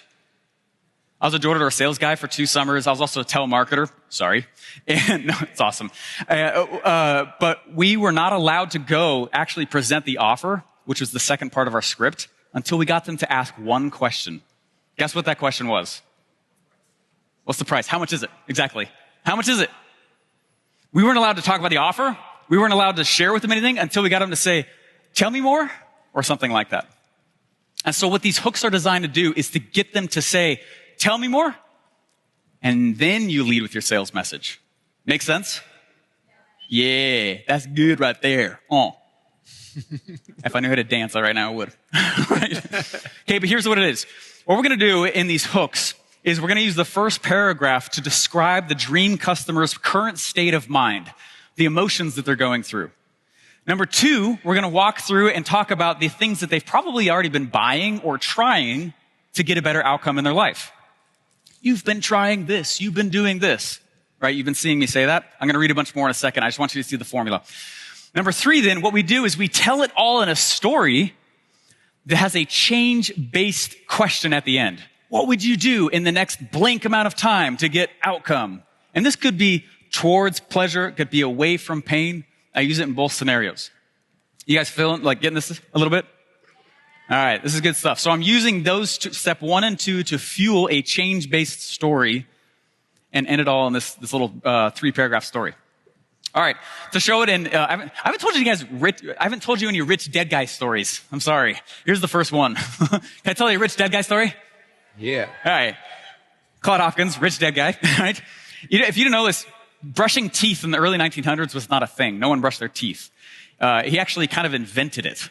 In 1910s, Pepsodent was the first tooth powder. And think about how blue of an ocean that is. Or yellow. Ugh. All right. Sorry. Too soon there, definitely.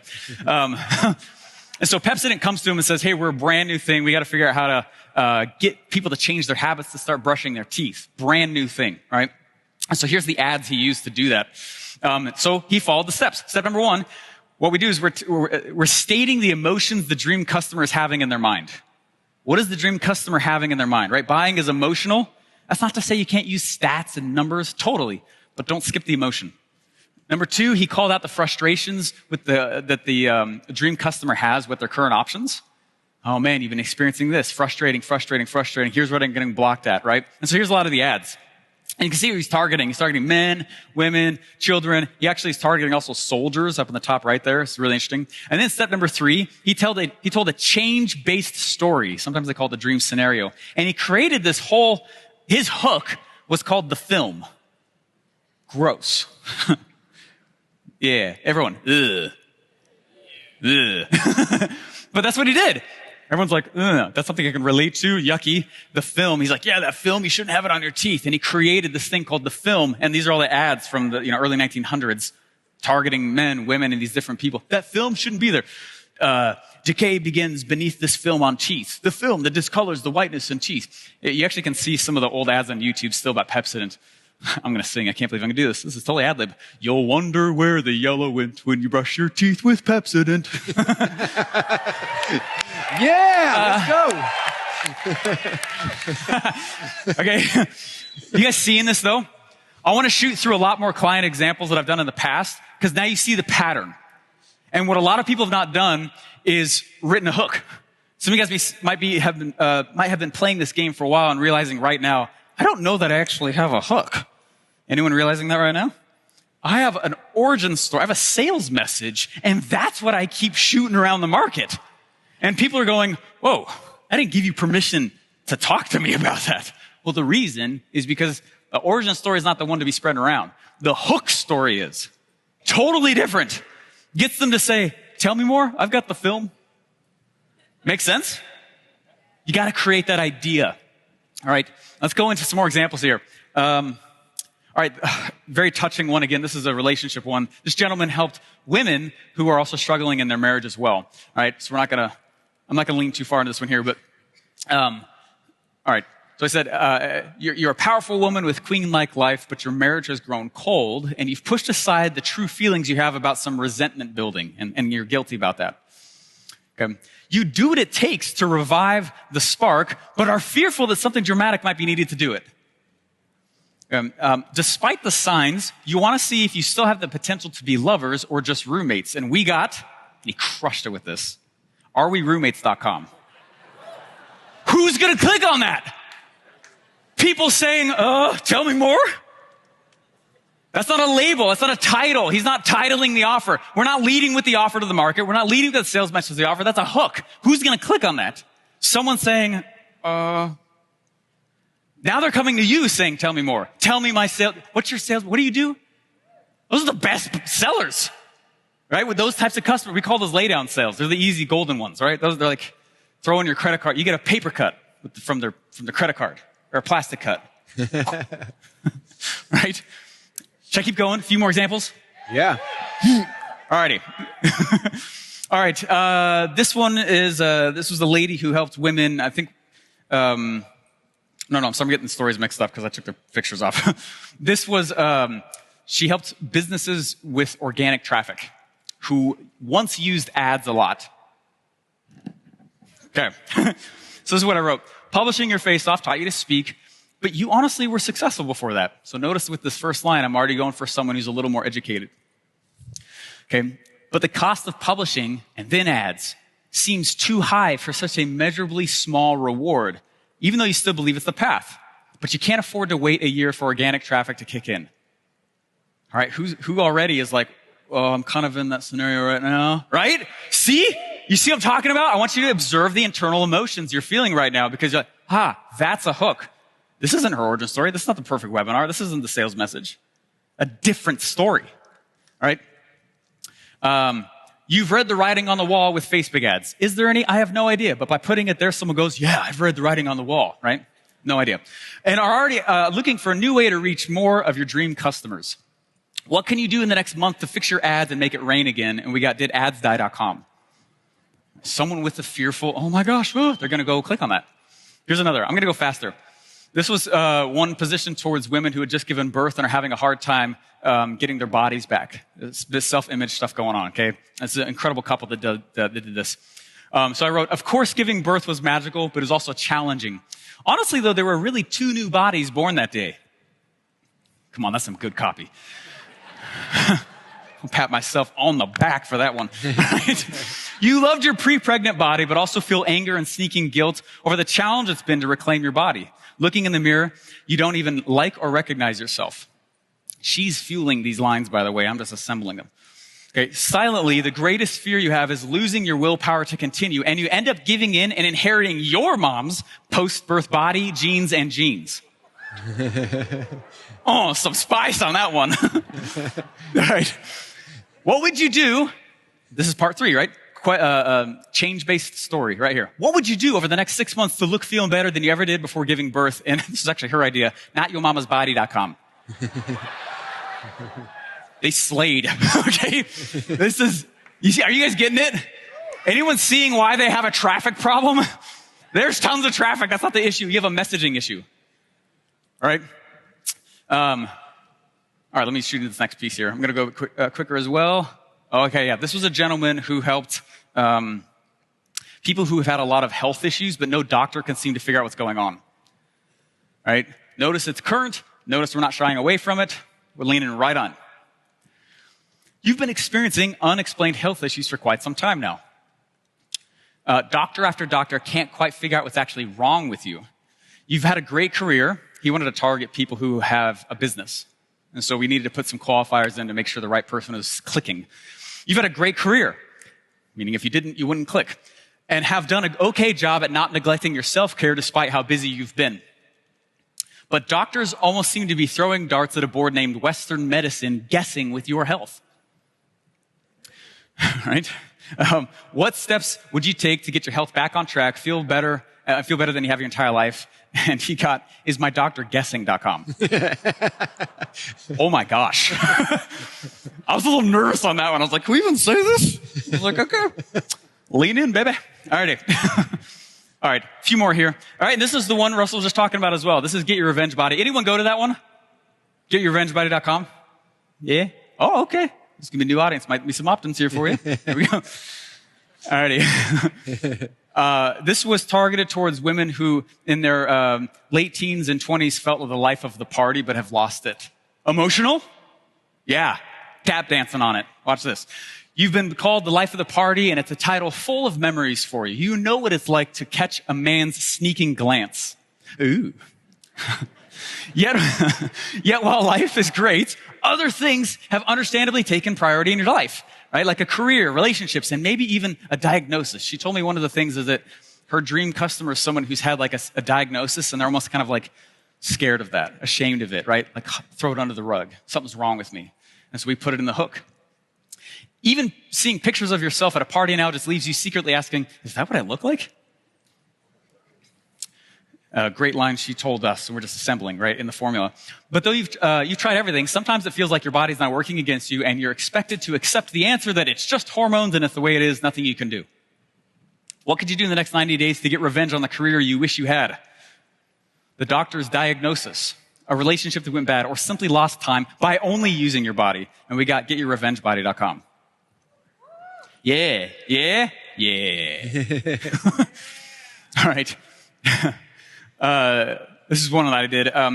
Life beyond your first funnels turned out a bit different than you thought. For some reason, your business feels stuck at the current size, while others with less impressive offers seem to be selling more than you. Boom, right between the eyes. Oh, yeah. And I want you to notice that what I'm writing here, notice how it's fueling the hook. It fuels the story in the ads. It's creating a theme throughout the funnel. I now go create organic content with that very same thing. I'm going, and anytime I get interviewed, I'm steering it back to, guess what stories I'm starting to spread? It's hook stories. It doesn't matter. It helps you become more protected from all the platforms and the changes going on out there. This is still the same theme that I'll drop in Facebook, Instagram, organic, paid, right? You guys seeing that? Now, while there might be differences, obviously there are between each platform, this is where I'm getting the theme for the things that will then throw them into the funnel. Nicely. Alrighty. Let me keep going on this one. Why? You're not new anymore. You've had success before, but seem to work harder for less money. You've certainly noticed the major transition online too. Is there? I don't know. But the person thinking that's going to click on it. People buy differently now, demanding automation, customization, and speed at the exact same time. What could you do in the next 3 months to reclaim your seat at the market throne table? Yeah.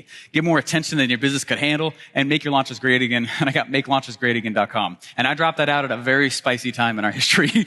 I lost a few followers that day, but it worked. Okay.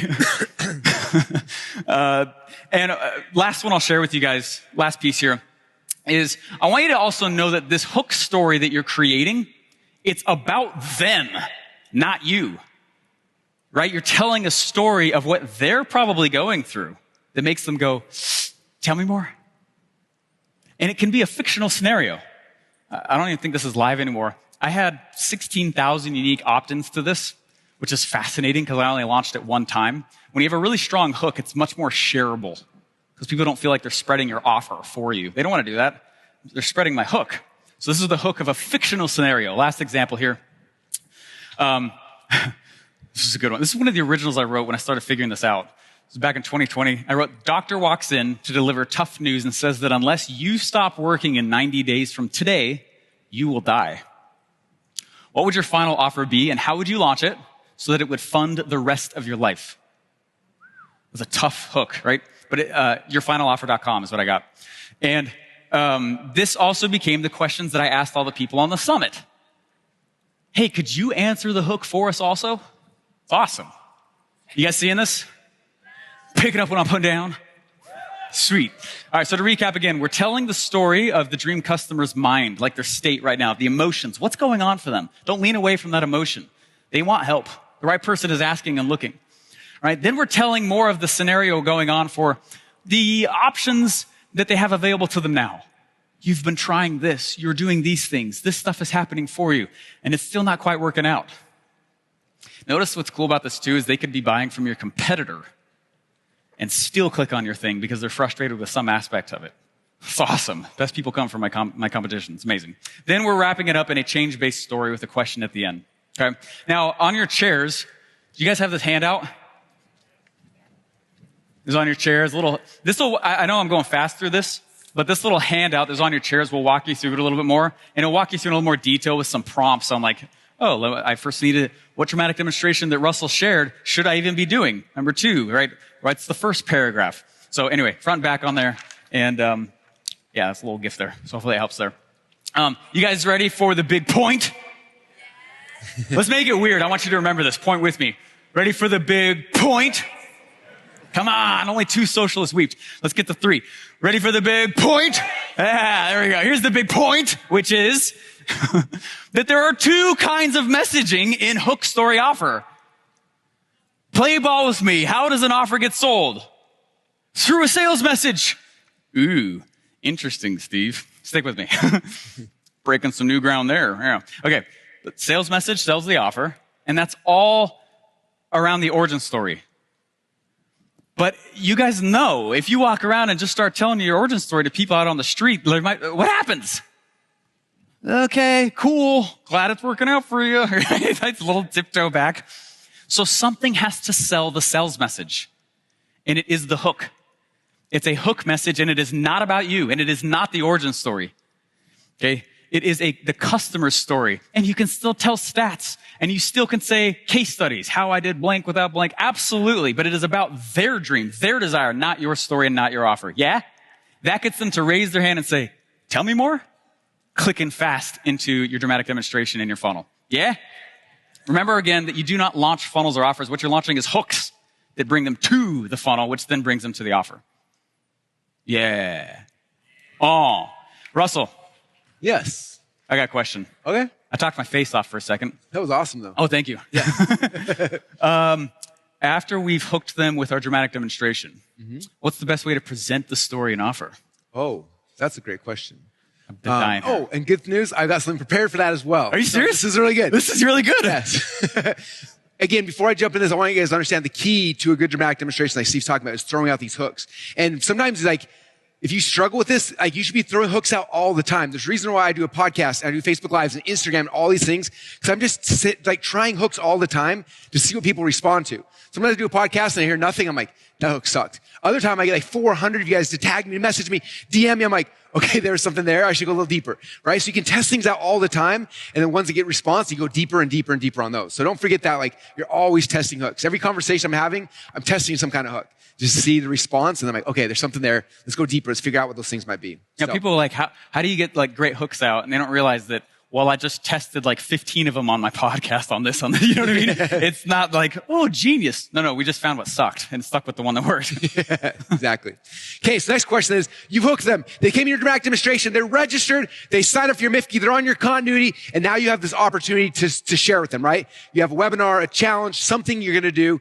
And so the question is like, what's the best framework to use? Like, what do you actually tell people after they've come into your world? And so the framework is called the perfect webinar. You guys ever heard of it before? Okay, so I'm gonna draw something over here actually, because in the past, some people get confused by the perfect webinar. I want to simplify it so simple that any of you guys can use it because it's like literally the simplest thing in the world. So you guys cool if I simplify it for you for a minute? Okay, so this is what we understand. Right now, this is you, okay? And somewhere in your life, you went on a journey because you wanted something over here. You wanted to get this result, right? On top of the mountain, you had a goal. And so you went on this journey to go figure it out. And on this journey, my guess is you went on this path and you're like, okay, I'm going to go. And you tried this way and then you got lost. And you're like, crap. So you went on back here, you tried again, you got lost this way. And then you got lost here, and then you got lost here, and then you got lost and you were wandering forever. And then you come back and then you tried again. But eventually, over trial and error, you got to the spot where it's like, holy cow, I figured out, I got the result. Okay? How many of you guys have experienced that in your business? Like you finally figured out the result. And you're freaking out because you're like, I know how to help people with the thing that I was struggling with because I went on this path and I have a very clear-cut path. And the thing that you have that's the most of value to you in the world is by going through this path, you've got a map. That's the key. The key to you selling anything after they come through the hook and they join you into your dramatic demonstration is understanding you have a map, and this map is giving them a very straight line all the way up to the result that they dream about. Okay? Now, most of your customers and clients who are coming to you, the very first time they come to you, it's not the first time they've tried to get this result. They've tried this and this. They've done the same thing you did. They've tried thing after thing after thing, and it has not worked for them yet. Okay, when we bought Lady Boss from Kaylin, I remember one thing she told me. She says, the average female in America goes on 8 diets a year. Okay, it wasn't like Lady Boss came out and like, oh my gosh, I never thought of losing weight. No, they've been trying all these things and they've been lost. They went through this. Kaylin got top. She has a map. She's like, I have a treasure map. I know how to get you the result. If you follow me, I will give you the treasure map and I'll get you to the result. You can ignore everything else and just focus on this map. Okay? So the map is the key. It's the key. It's the biggest secret to the perfect webinar that people miss is that you have a map. Okay? And so if you look at like the stories I tell when somebody comes and they register, now I have a chance to present to them either through a webinar or a challenge or a live or whatever your thing is. The biggest thing you're doing is you're showing them this map that you figured out. Okay? And the map is the thing that you're selling at the end, right? And so the perfect webinar is just basically taking that map and it's positioning it in a way that's most likely to get people to buy. Okay? So this is what the perfect webinar looks like right here. And you'll notice a couple sections. Number 1 at the top says, the map, origin story, and the new opportunity. And there's 3 secrets, secret 1, secret 2, secret 3, and then at the bottom there's a stack and the close. Okay, now we're not going to spend, I can spend 12 days teaching the perfect webinar. We've done events for multi-day events, teach this. I'm not going to go that deep. I just want to simplify this because I want to show you guys that the perfect webinar is the key to running a successful dramatic demonstration to get somebody to buy at the end. Okay, so for example, let's say I'm doing an actual webinar. The perfect webinar fits really well in the webinar framework, right? The first 30 minutes of the webinar, I'm going to talk about the map. I'm going to tell them the origin story of the map. It's not your origin story. This is where so many people make a mistake. They start their presentation like, back in 1919, I was born, and they start telling their origin story. Too far. That's not the origin story, yeah. It's the origin story about how you discovered the map. Hey, I was just like you, and I tried this path and this path and this path, and then I figured it out, and I got the map, and it is amazing. So I tell them about the map. I say, look, this map is the new opportunity. If you're like me, and you've tried, you got lost on 20 different paths, this is going to be the new opportunity to actually get you the result you're looking to. It will finally get you to the finish line. So the first 30 minutes of any of my presentations is that, okay? The next 15 minutes, I switch to the internal false belief, right? Next 15 minutes is the external false belief. I'll talk about what these are. Next 15 minutes is the stack and the close. And last 30 minutes is logical repitch. So the perfect webinar fits into a 90-minute, 2-hour webinar just like that, right? Now, when you go and do a dramatic demonstration that's like a 5-day challenge, everyone's like, what do I talk about on the challenge? We talk about the challenge is the exact same thing.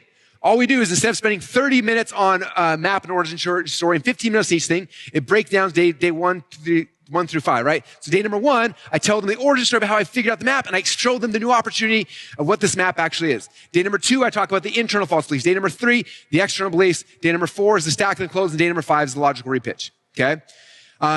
If you notice, whenever I sell anything, this is the only formula I use. Me too. Okay? All the time. All the time. I use it webinars, live events, like everywhere I go, this is what works. It works so good. So I encourage you guys, if you haven't read the Expert Secrets book, it's the thing that goes deep into this principle, but understand that's all it is. So I'm going to walk you guys through really quick, just kind of the pieces, how they fit together, right? So again, the perfect webinar, either the first 30 minutes of my webinar or day number 1 of my live event, I'm going through the origin story of the map and the new opportunity. Okay? So I'm telling the backstory. Here's how I discovered this thing. Here's the path I went through. Here's everything I do to learn it and earn it and bring this thing back down the mountain to give it to you. Right? And then you introduce like why this is a new opportunity. The reason why this is so cool because this is new. You've tried all these other things, but this is what the new opportunity is. Okay? When I did the Funnel Hacks webinar, That's what this is, right? Like I tried to make money online a million different ways. I tried a bunch of things and finally like I tried eBay and Craigslist. I tried selling stuff on Amazon like that. And like the funnel was the thing that worked for me. And I got a map for you. So I explain that story. I tell my potato gun story and I introduce my first framework. Let me show you how funnel hacking works. And I walk them through that process. Okay. Now, the end of day one or the end of the first 30 minutes, they're like, oh my gosh, like I need that map. They believe in the map, right? They want the map so bad because they've seen the promised land. They saw that I got there. They want to know how to get there. But then what happens is then we get these false beliefs start bubbling up like, well, that's cool, but Russell did it because obviously he's so cool. And Steven did it because he's got that cool shirt and he's awesome, but it's not going to work for me. And all of a sudden, all of these fears start coming in, right? So again, that's number one. The next thing we do is move into secret number 2, which is the false belief. So this is day number 2 of a challenge, or it's the next 15 minutes of a perfect webinar. Okay, and I'm going to address the internal beliefs of like, that's awesome, but I don't think I could actually do that. Not good enough. Right? And so, for example, what I would do in the ClickFunnels webinar, the Funnel Hacks webinar, this is where I would do a demo, product demonstration. Like, let me show you how simple ClickFunnels is. And I show it, I drag, I drop, and all of a sudden they're like, oh my gosh, not only do I first believe that this map is the thing that will actually get me the promised land, now I believe that I can actually do it. Okay, so day number 2 of the challenge, if you decompress any of the challenges I've ever done, you'll notice day number 2 is all about the fact that like, you could do this. Let me show you how it works. And it works the same if I'm selling software as if I'm doing supplements. Doing supplements, I'm showing you guys, here's the plan. Here's how supplements are going to work. You can take this every single day. It's going to work. And blah, blah, blah. Here's the food plan you work. And also like, oh, I could do that. That's awesome. Okay. But then the next little thing bubbles up in your head. And the next thing is like, well, this is cool. I do believe that this is the greatest map in the world. I do believe that I could actually do it. But, and their brain starts freaking out. Like, I got to blame somebody else. It's like, but I can't do it because of this reason. And they start pointing at everything else, right? In my world, in the entrepreneur world, the thing that people always freak out about is like, that's cool. Funnels are awesome. I believe I could actually build in ClickFunnels. I don't know how to get traffic, so I'm out. I'm sorry. I wish I could, but I can't. Usually the traffic one. Right? Yep. So day number 3 of any of my challenges or the last 15 minutes in a webinar for me is always that, talking about traffic. Okay. In the Lady Boss webinar, what happens on this section right here is everyone's like, okay, I believe I can lose the weight with the Lady Boss process. I believe I can actually do it, but my spouse, they buy cookies and my kids like to eat junk food, so it's probably not going to work because of them. They blame it on something else, so they're out. Right? So I got to show them how to make this a family plan that everybody can do, that everybody can enjoy, and can be a lot of fun. Right? And so that's the process. The perfect webinar is exactly what we use. Like we do all this stuff to get people on dramatic demonstration, and then we go through, and it's the same process every single time. Show them the map that you figured out, tell them the origin story about how you discovered that map, and then teach them that framework. Number 2, then help them break the internal false beliefs about how they can't do it. Number 3, help them break the external false beliefs about why they think that someone else is going to hold them back from success. And then you transition over to your offer, which is the first time you go and you ask somebody for money, right? And if they buy at the end of this, that's the self-liquidating offer. Whatever you make at this, again, if you remember the linchpin formula, this is not the money you keep.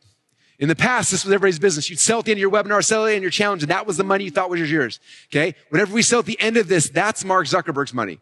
Or Larry and Sergey, or I guess Elon now if you're buying Twitter ads. I don't even know. Fix your truck. That's all their money, right? You fix the truck with the money I'm sending you. Because you're going to take that money and I dump it back into ads. So the way that we do our dramatic demonstrations, you guys are fully aware. So we did 12 this year. And it was amazing, right? The best thing about it is we do this live dramatic demonstration. We spend all the time and the energy. We do it live. We go through the process. We do the 5 days or do the live webinar, whatever we do. And when it's done, everything's finished, we look at the campaign and say, man, from this campaign, we got 5,000 people to register. From that, 500 people joined our continuity program, which is great. And we sold 30 grand on the webinar. And then we say, wait, that 30 grand is not our money. So we take the funnel, we evergreen it. So we rebuild it, we evergreen it.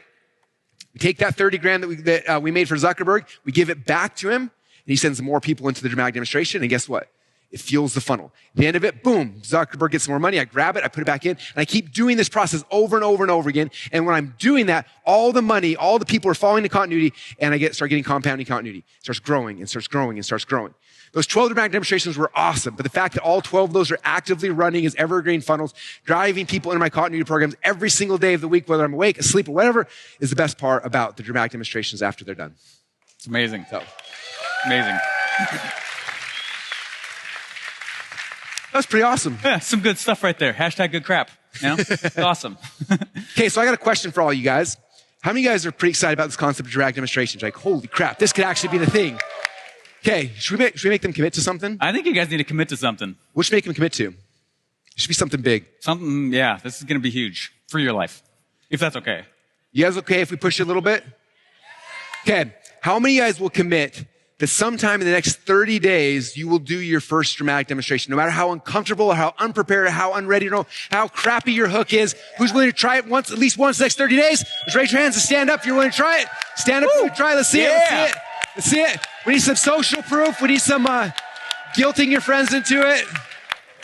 I promise you guys, if you start doing this, you'll get more attention on your offers, more people in your continuity. And like I said, even if you already have people in your continuity program, if they come and they re-register and go through your next dramatic demonstration, they get resold, re-excited, re-bought into the thing that you are creating, and they're more likely to stick. It'll change your business radically forever. And honestly, it's a whole bunch of fun. It's honestly very fun, and you don't need to be P.T. Barnum. He was the first guy to bring an elephant to America, and sometimes we're like, I got to bring something equal to an elephant, right, to pull off a dramatic demonstration. But it's any of those little tossing out the hooks and just going for it. You did monthly, right? You can do these quick and use that cash to go back and fuel the continuity and the Miffy and the linchpin. Yeah.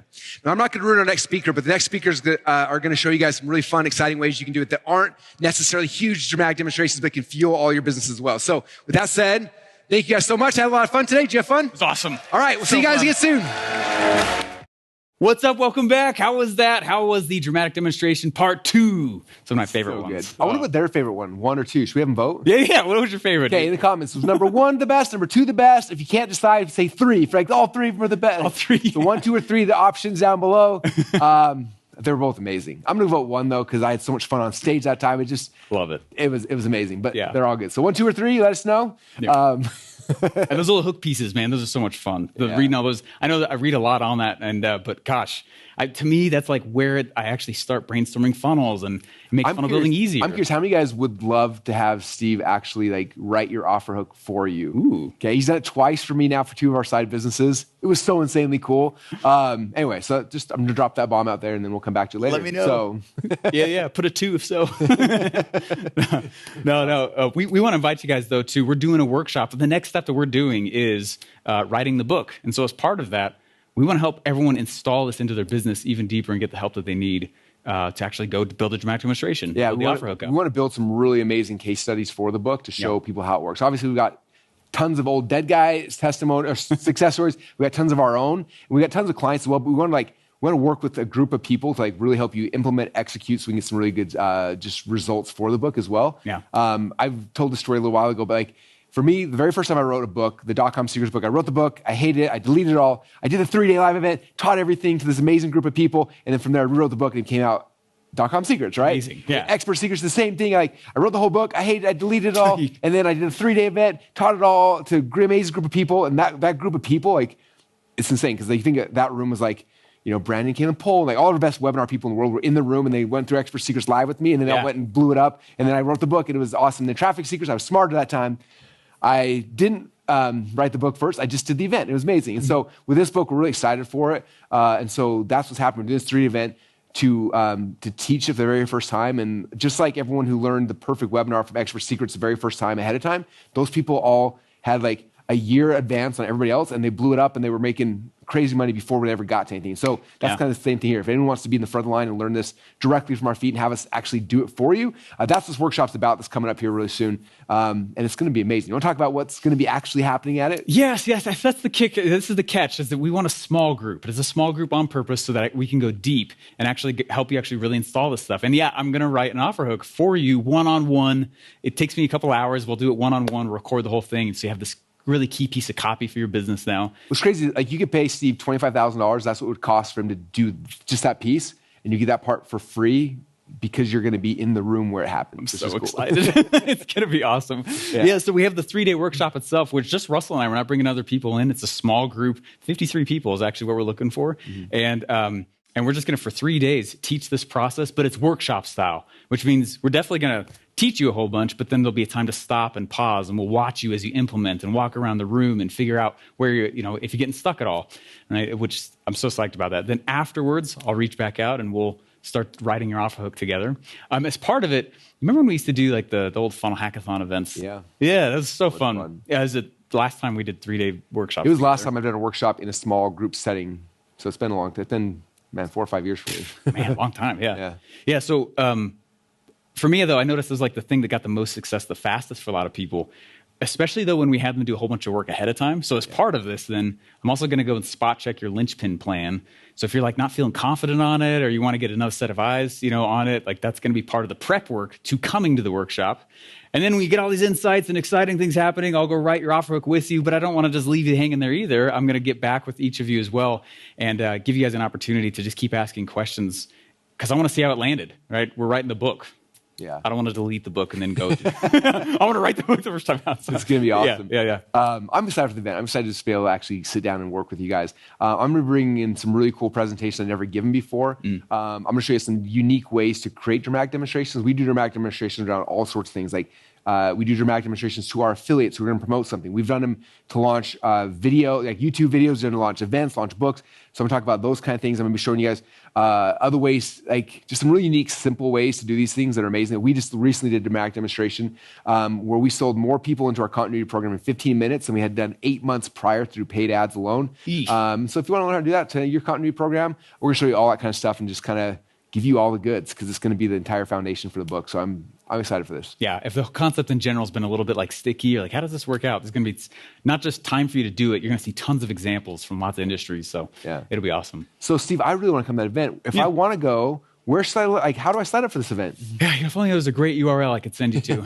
Cool. Hey. So it's a dramatic demonstrations, plural, dramaticdemonstrations.com/53, the number 53. Why 53? Because there's only 53 seats. And actually, as I do this right now, there's a little less because we've already been selling it. So there's less than 53 seats. So very cool. Love to have you guys go there and love to have you in the room. Yeah, it's going to be awesome. So I'm pumped to work with you guys directly. I've not done something like this in 4 or 5 years, and it's gonna be a lot of fun. He convinced me to do this, so I'm pumped for it. But it's about something so much fun and exciting, and like the results someone can get from this quickly is like the best part too. A lot of times when you're investing in something, like I'm gonna invest this, like how fast can I make it back? And the reality is like one dramatic demonstration should get it back in like very, very quickly. You know what I mean? Yeah. And then after that, everything's pure profit. So it's like you have a chance first off to hang out with me and Steve, just one-on-one in a group that we never do this. And number two, it's like what you implement, what you learn, you can implement very, very quickly and get your money back. And then from there, you got the skill set, you got the hooks, you got offer, like all the stuff you have for the rest of your life. And so just one of those things that like the gift that keeps on giving for the rest of your life. So it's really cool. Yeah, I think that the danger is someone goes and they kind of like half plan the dramatic demonstration. Like, I don't know if that actually worked. One solid, real, totally well thought through. And that's really all it takes to put something out. Yeah. So, and then after you got it, then you do it every time you launch a new thing, new funnel, new whatever, and just keep it going. So, all right. So dramaticdemonstrations.com/53. I'm sure the link will probably be on the page. Right here. And that's the game plan. So. Who's coming? Who wants to come? Go over to the chat. Let us know. Put 5-3 in the chat. We're excited to have you guys. Very cool. All right. Awesome. Thanks for joining us. This has been great. Appreciate you guys. We'll see you in Boise here in a couple weeks. Let's go. Bye-bye.